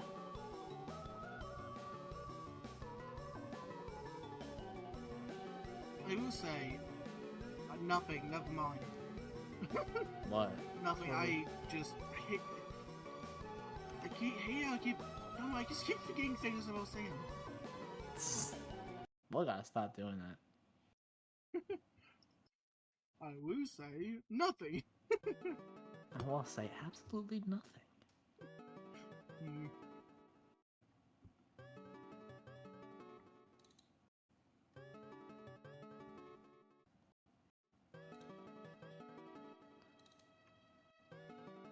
Sorry, I'm looking at some things. Yeah, I'm So, trying to finish I hope we should not, fucking, yeah. So, yeah, the prophecy is going to be one thing that's definitely going to be, it's going to be interesting to see. Now, of course, there's also the whole, I think you definitely, like, talked about this a decent amount, the whole, what does the Deltarune mean in Undertale? Oh, yeah. So, because that's something that we're definitely very interested in thinking about, and that, yeah. Is the Deltarune legend a thing in Undertale as well? Because as we know, the Deltarune is a symbol in... Now, of course, the only one that really talks about the Deltarune is, of course, Garrison in Undertale. And when he describes the Deltarune as a symbol for their kingdom of monsters. Which, also he describes as it being a symbol that has existed longer than most written history. So, that's interesting. Meaning that there is a legend associated with it in which an angel comes and sets them all free. Which is very much like Undertale related. You know. Yeah. So it's entirely possible that the Deltarune legend may have existed in Undertale, but the original legend got lost to time. Implying that either it happened already, or it will happen at some point in Undertale's timeline. Or, like, it will just never happen because of the timeline resets. Or, I don't know. I mean, but okay. It is unclear. If it's if it is that the angel can set them free, you maybe interpret that as the pacifist player. I don't know. I mean, even the Garrison says that maybe like the angel will come down and just kill them all. Oh yeah, that has both interpretations: genocide and pacifist. Yeah, the genocide and pacifist are both like interpretations for where, you know, Trisk is, at least in Undertale, is the angel. They will either set them all free in pacifist, or destroy them all in genocide. Yeah, that's a good point about it. Yeah. Which, yeah, it's kind of neat. Now, of course, I don't think... Now, this concept, they can't really exist in Deltarune. Now, of course, the whole idea of freedom is something that is very much in Deltarune a lot, but mainly with the secret bosses. I mean, mainly with the like the first two with Jebel and Spamton. Jebel thought that he was the only one who was truly free in his cell, while the entire world caged themselves up. While Spamton wanted to be free from his strings. Deltarune definitely plays a lot with the whole being free, the feeling of freedom stuff. And so that is something that is generally interesting, especially how Undertale very much focused on that as well, with the whole monsters wanting to be free, and so maybe that Deltarune legend could also still be real in Deltarune as well. But I guess we'll have to see. But yeah,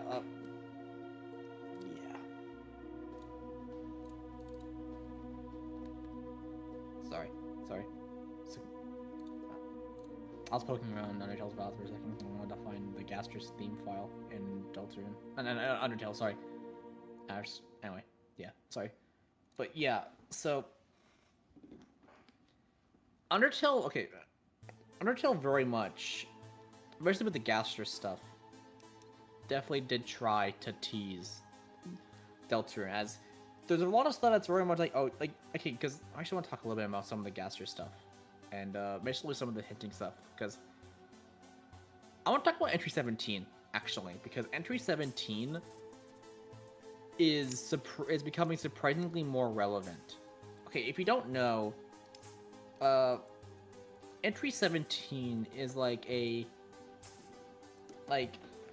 it's kind of hard to explain. So, if you haven't played Undertale before, there is the True Lab, which is under Alphys's lab, and is where all the amalgams are stored. And there are a bunch of entries, big number like 1 to like 22, 23, whatever. But of course, there's a hole. Entry 17 is missing. There's no way to access Entry 17. Now, of course, there are two different versions of Entry 17. There is a more normal one where it's like a lot of the others, in which it probably could have been the potential Entry 17, but also another one in a room that's literally called a room _ Gaster or something like that.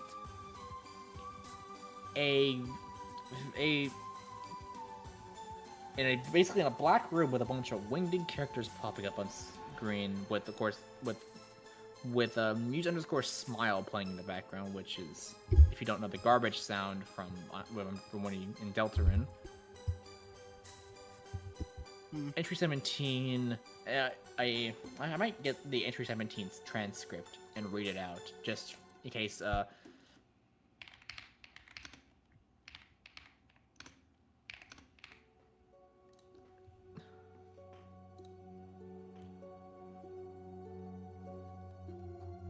Okay, so the entry goes, actually, I might even read it. Entry number 17. Darker, yet darker. The darkness keeps growing. The shadows cutting deeper. Photon readings negative. This next experiment seems very, very interesting. What do you two think? And so the main thing is the beginning part. Darker, yet darker, and the darkness keeps growing. With how Rouse describes how Dark Worlds work, because he describes Dark Worlds as something that's even darker than dark. Whenever you remove you keep going whenever there is no light, and then a dark world gets created after that, which is, again, incredibly interesting. I have to look at the exact language that Rouse uses. Hold on, I'm actually, just to make sure that I'm 100% correct on this, I'm gonna go back to some footage of Rouse explaining how a dark world is created, because it is a very particular. Again, I'm gonna see.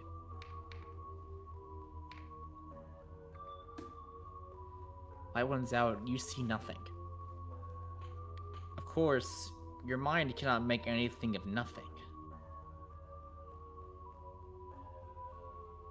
It's taking a long time to think you're reading super slow because you're reading here. But what if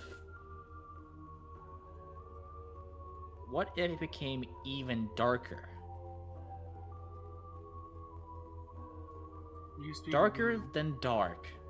This is the speed of you talking, by the way. Oh. Like, these amount, because I'm going on my footage, and you're fucking taking a million years to read this.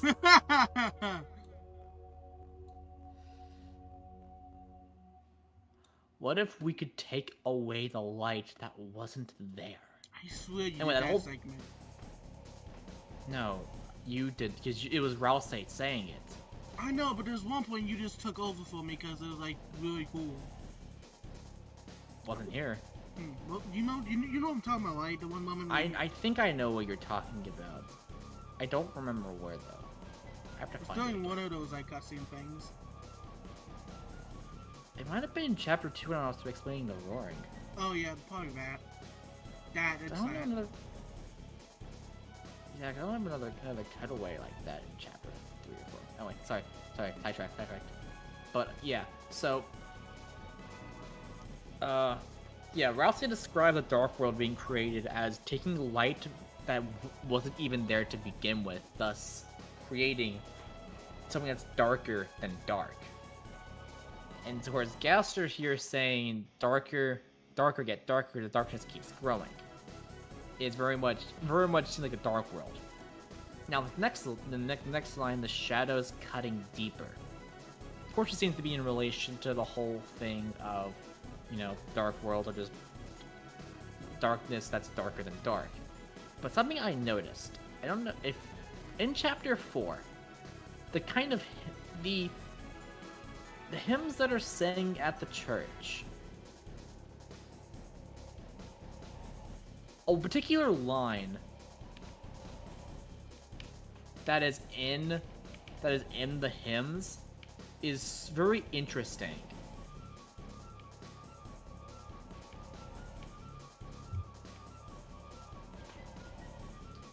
Okay, I might just read it out.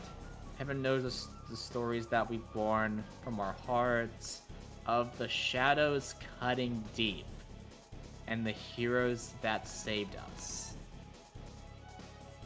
The particular mention of shadows cutting deep. Oh man, That's very... Toby knows what he's doing here. That was a very intentional mention. You said what I was gonna say.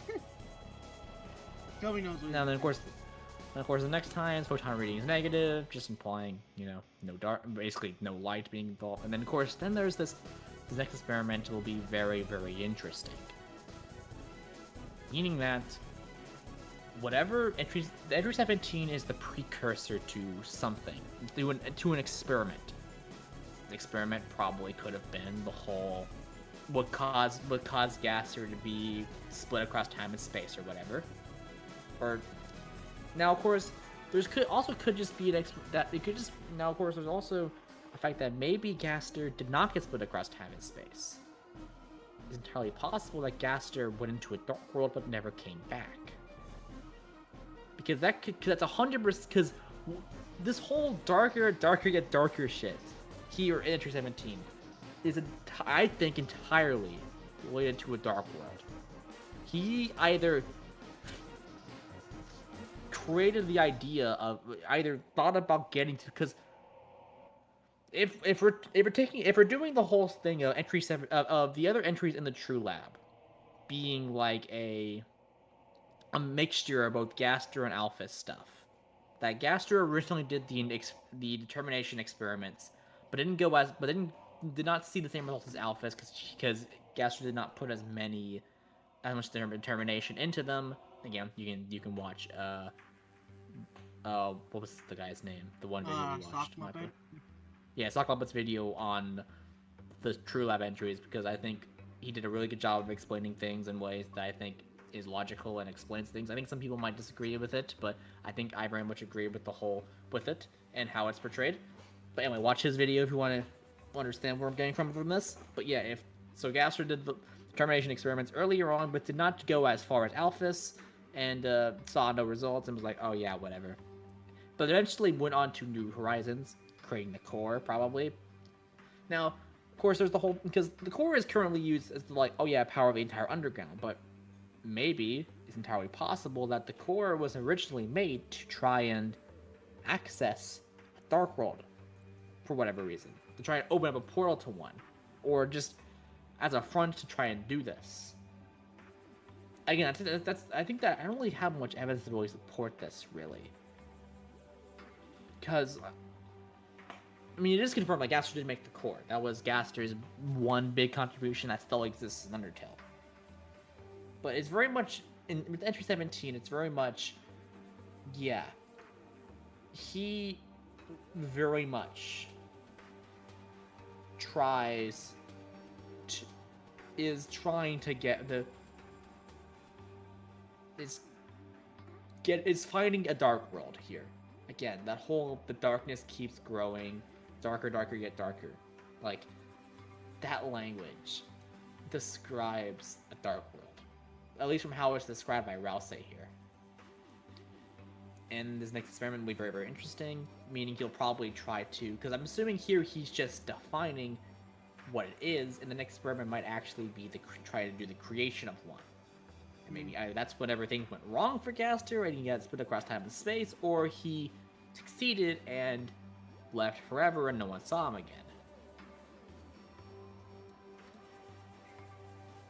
Now, of course, this is the Undertale version of Gaster. We have to remember this, and that unless for whatever reason this entry somehow crosses his way over from Deltarune to Undertale, somehow, I don't know why how that would happen. This is Undertale Gaster speaking here,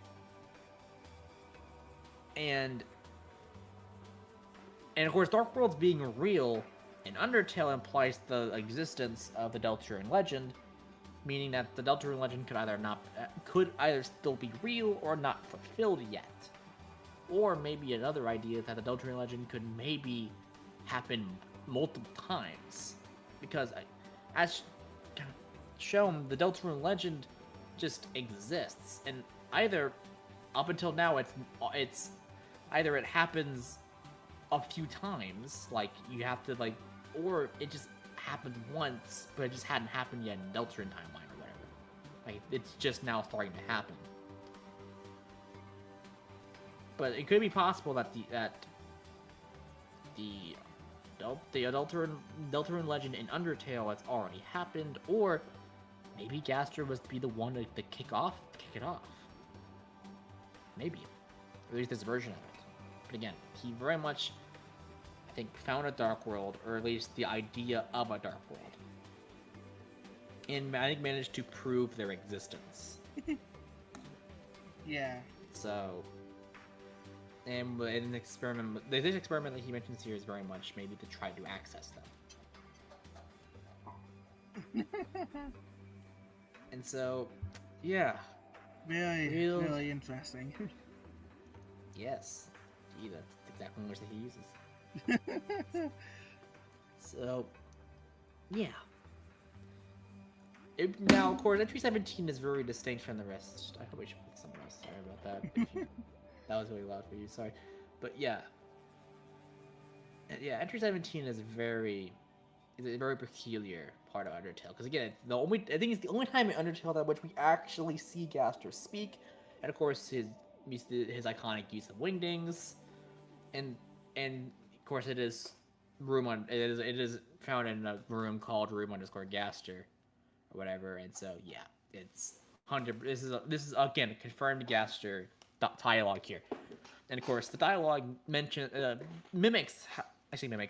resembles how Gaster talks in Deltarune, meaning that it's probably the same character, but probably across different universes. It's not the same exact version of Gaster, but very similar versions. As of course, Gaster is probably doing shit with Dark World in Deltarune. Again, how involved he actually is unclear.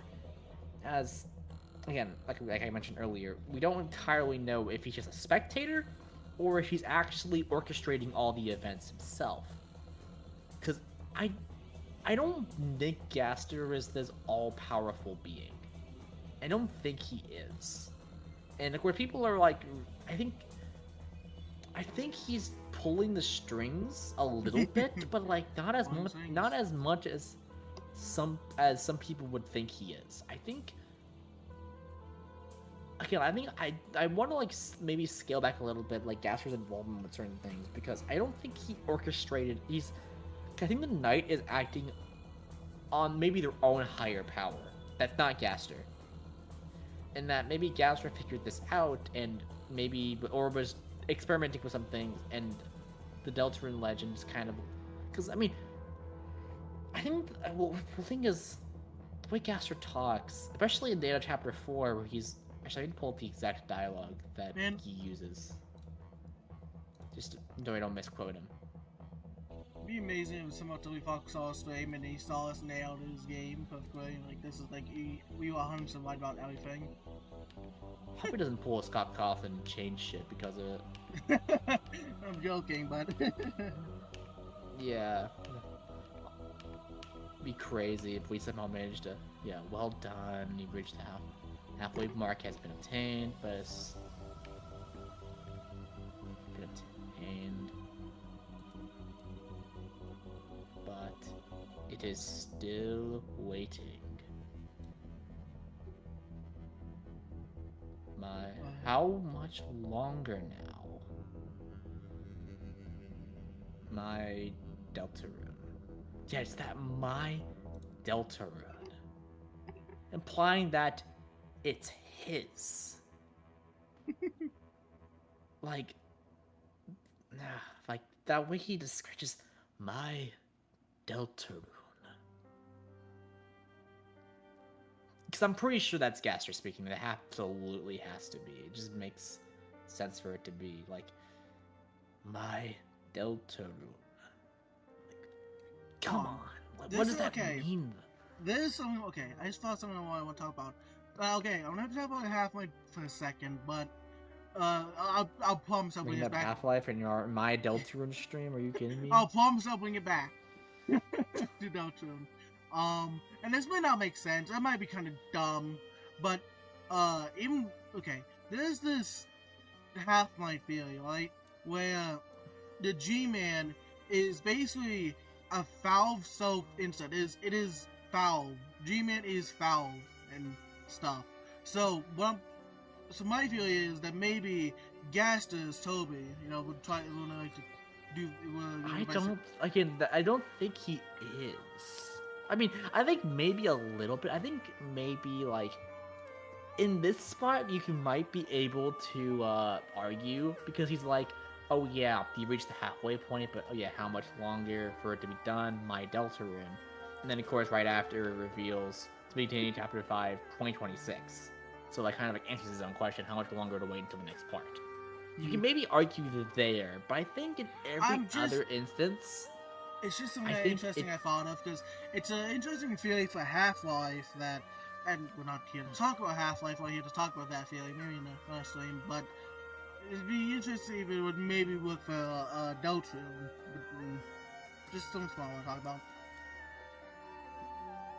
I think that's an interesting theory, especially for the G-Man, but I think with Gaster here, I think that is an interesting interpretation. I think there are certain points where you might be able to argue, especially the dialogue I was just pointing to, the whole my Deltarune thing.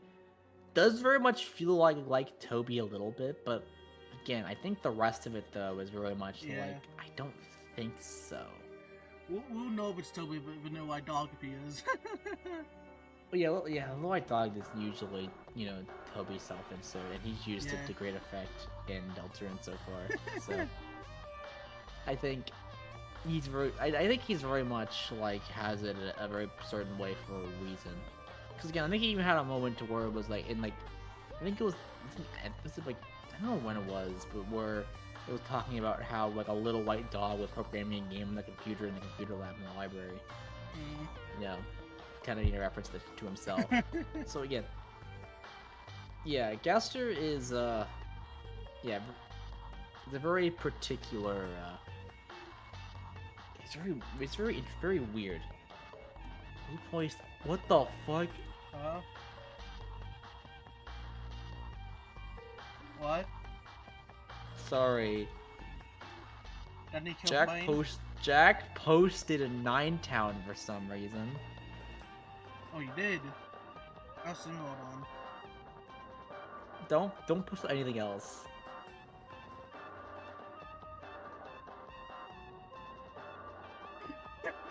Boy, Jack.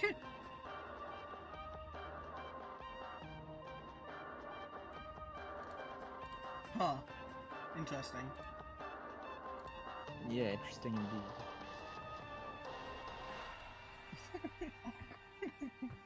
Thanks, Jack. I can absolutely talk to you about this whole thing later, but I thought that was related, and I don't think it would get us off track, so I'm not gonna say anything about it. Remind me later after stream though. But yeah, so yeah, Deltarune is probably going to just mainly hinge on, I think, Gaster's involvement in it, because I feel like Deltarune may be the game for Gaster though, like because in Undertale he was like a weird little mystery dude, like mystery man, even if you want to go that far to say that. In Undertale, well, in Deltarune, he's actually a player that has some effect on the plot, and it's like and it's actually like there to experience to impact the plot. Now, of course, next I want to you maybe say your 2 cents on this, but I really hope that Gaster appears at some point. Once so we can because I have a feeling that after Deltarune is finished, I don't really know what Toby's going to be doing.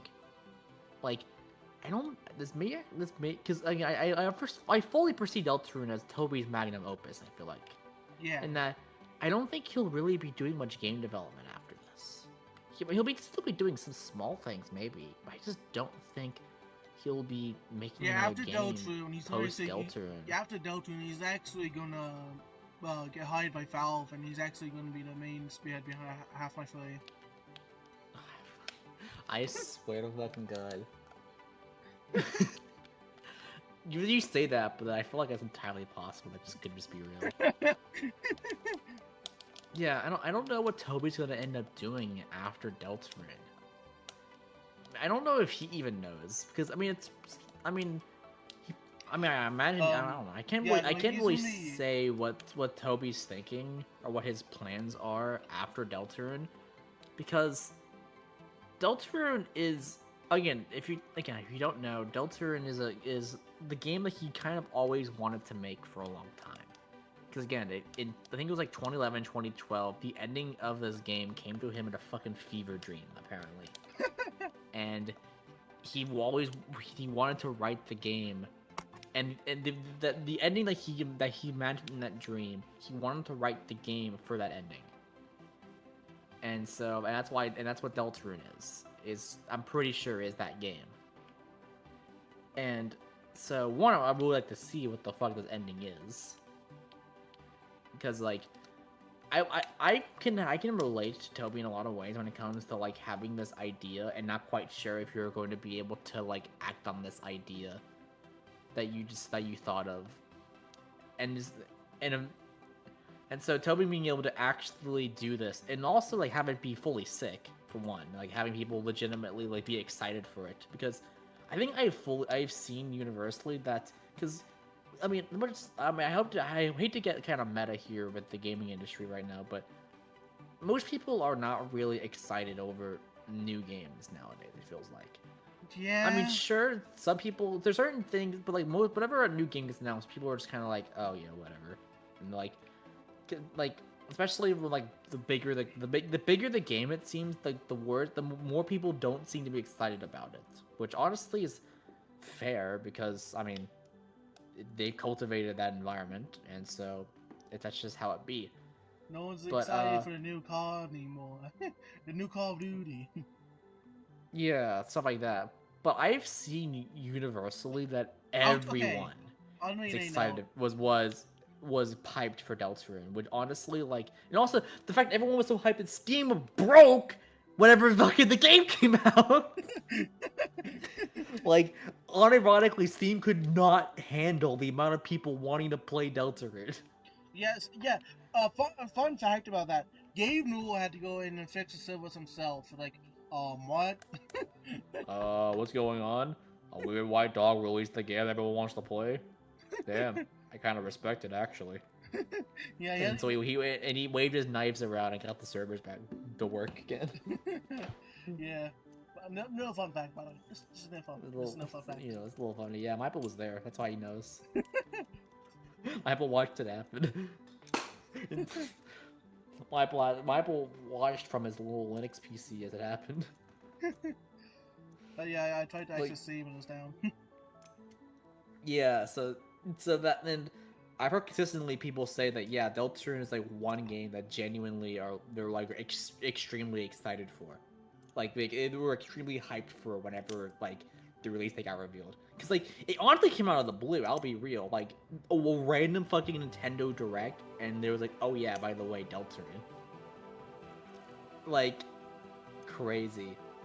And also, what's really funny, Michael, in retrospect, you know the whole like Jack Winston boss fight and how there's like it sounds like very Mario-like sounds whenever you're like illuminating him. I wonder if that's because of the whole Nintendo Switch 2 deal that Toby probably signed, maybe to have it be a launch title for the Switch 2.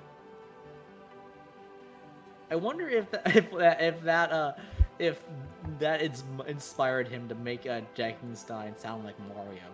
I think somebody actually found the actual audio clips of it, and it's definitely just Toby doing an impression. Oh. It's not actual Mario sound effects, but it very much does sound like it, and that's intentional. And so, but like it very much is like Toby. It sounds like Toby sounding like Mario. I have to find the video. Hold on, I might go and try to find the video. It's in my history somewhere.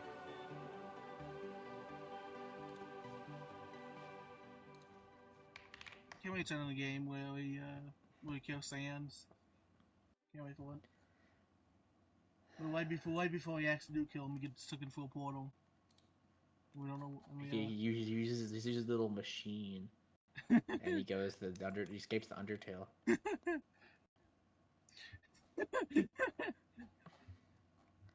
And unironically, it's probably going to be what happens. He's going to either escape to Undertale or like just going to go there on his own accord. and then the genocide player will come around and kill him. Man, twice. Come on, man, give me a break. I tried my best. You just can't escape it, huh? Oh well. Yeah.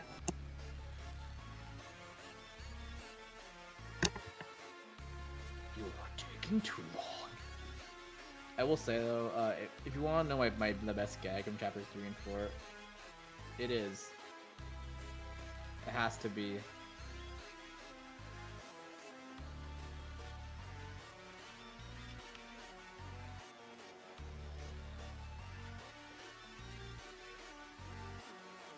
okay, here's the video I saw that was like just the actual like sound.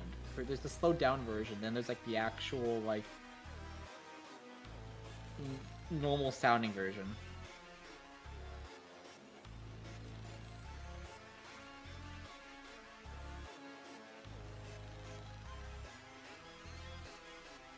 It's like just I don't know if you know what Toby Fox sounds like, but yeah, it is obvious that this is not a Mario sound effect. It's just Toby just straight up just doing an impression. Yeah.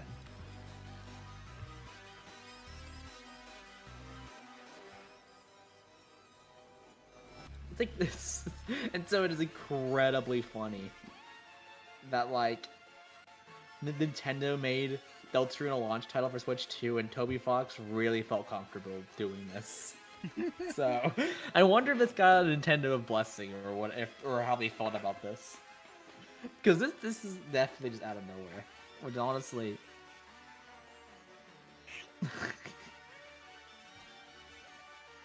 Why did you play You're Taking Too Long? I wanted to pull it up. You're taking too long.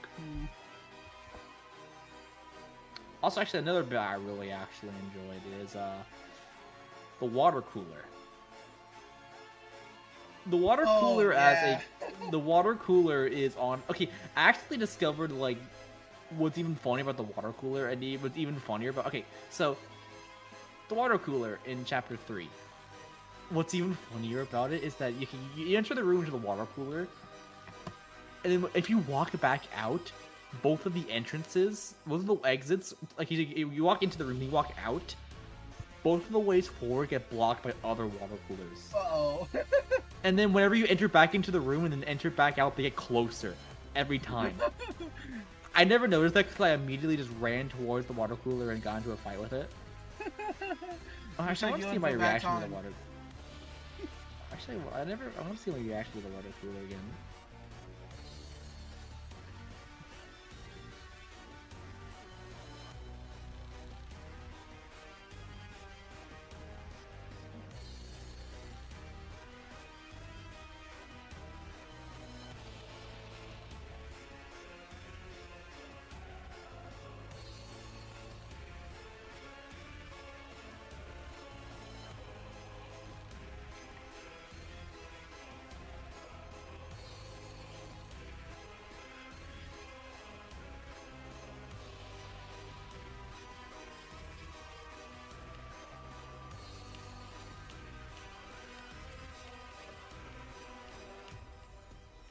Sorry, I'm looking for.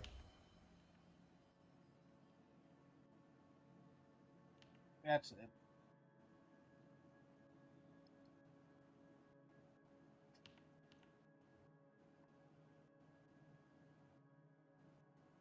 And I don't have a strong reaction to the water cooler. You are taking.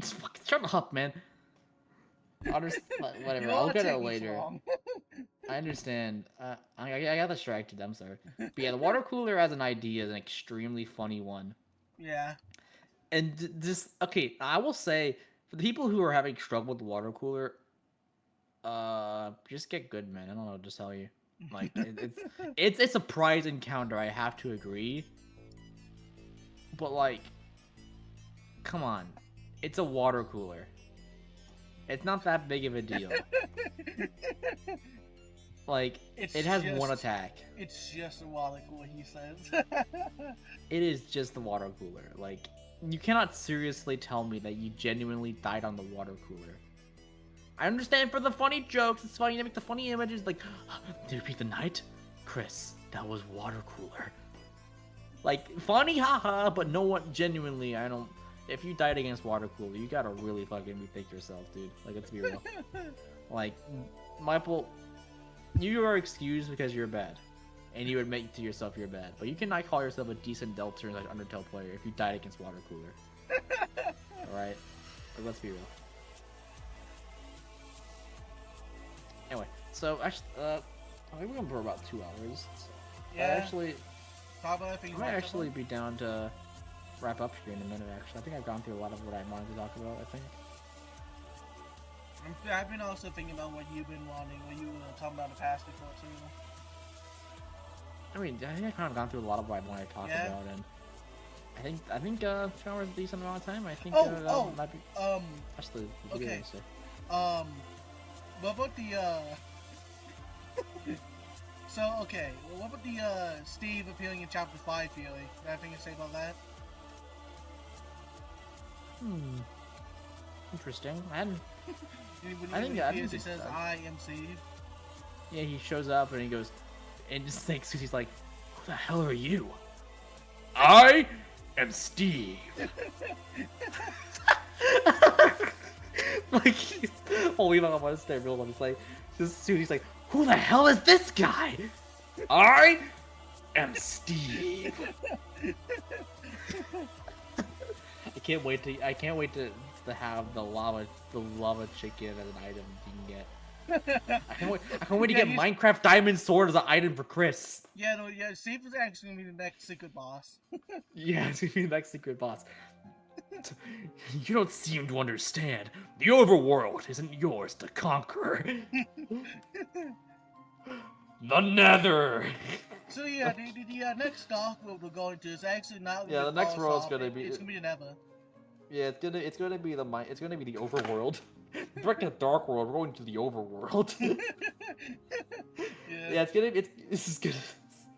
Like, I feel like this joke would have been better made for chapter 2 because it's like in like a computer lab or whatever. Yeah. But like, still, I am Steve. To be fair, the Minecraft movie wasn't a thing until chapter 2 came out, so it's fine. Yeah. Anyway, but yeah, I think that's good. I think that's I've said all I thought I wanted to say, and I think yeah. Until next time, next podcast thing, which I don't know what it'll be about. It's gonna be something join random. our next podcast. We dive into politics and stuff, and We're not doing that. We're not gonna open that can of worms. We're not becoming a political streamer. Those guys have already got a bad enough rep as it is. Let's keep it to this. All right, let's not go too crazy over there. All right, let's not go crazy over here. All right, let's fucking keep things in our little area. Mad Pat, what the? We're not gonna go into that can of worms. Trust me, which has already been poisoned enough by political streamers as it is. All right, we're not gonna get into that can of worms. I understand, but still. Anyway, but yeah, that is enough from us, really. And I think yeah, till next time, in which we'll maybe talk about more gaming stuff, maybe something source related. Actually, I don't fucking know what our conversation would be about. It'll probably be about some random shit, honestly. Yeah. I'm gonna do I'm gonna do a new outro myself. Don't even call. Yeah, I'm gonna do a new outro myself. Alright, okay. Well, I am gonna go here. Okay. Right. Which one needs to be good for this? This is fine. Okay. So, yeah, we talk. Well, but mostly lately. You could have nearly just replaced me this entire stream with just a soundboard me saying, yeah. Lately did 90% of the talking here. This was fun, definitely. Yeah, stick around for the future for other stream topics we might do. They're not gonna be politics, that was a joke. That was a joke! I know nothing about that too.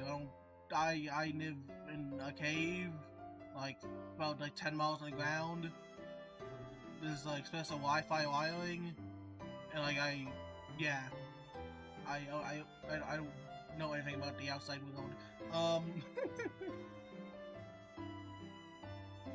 But yeah, it is recycled.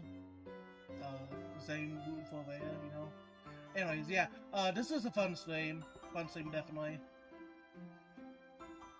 Go check it out if you want more like this. We have one other one that is like this. It's really talk about just what would happen if Dragon Ball and Invincible got merged. Just a little what if basically. If that interests you, if you know about Dragon Ball and Invincible, go and watch that.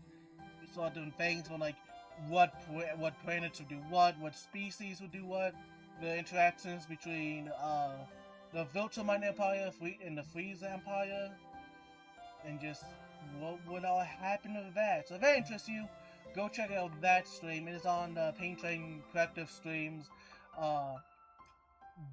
YouTube channel here. I'll post a link to it right now.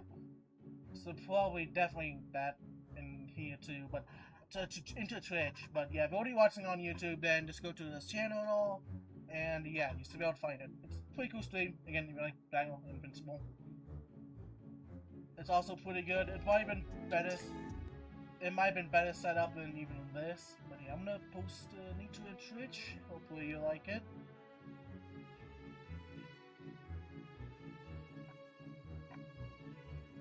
Yeah. So I'm gonna just go now, but yeah, thanks for watching. I'm gonna just go for another 3 seconds, and then I'm gonna stop now.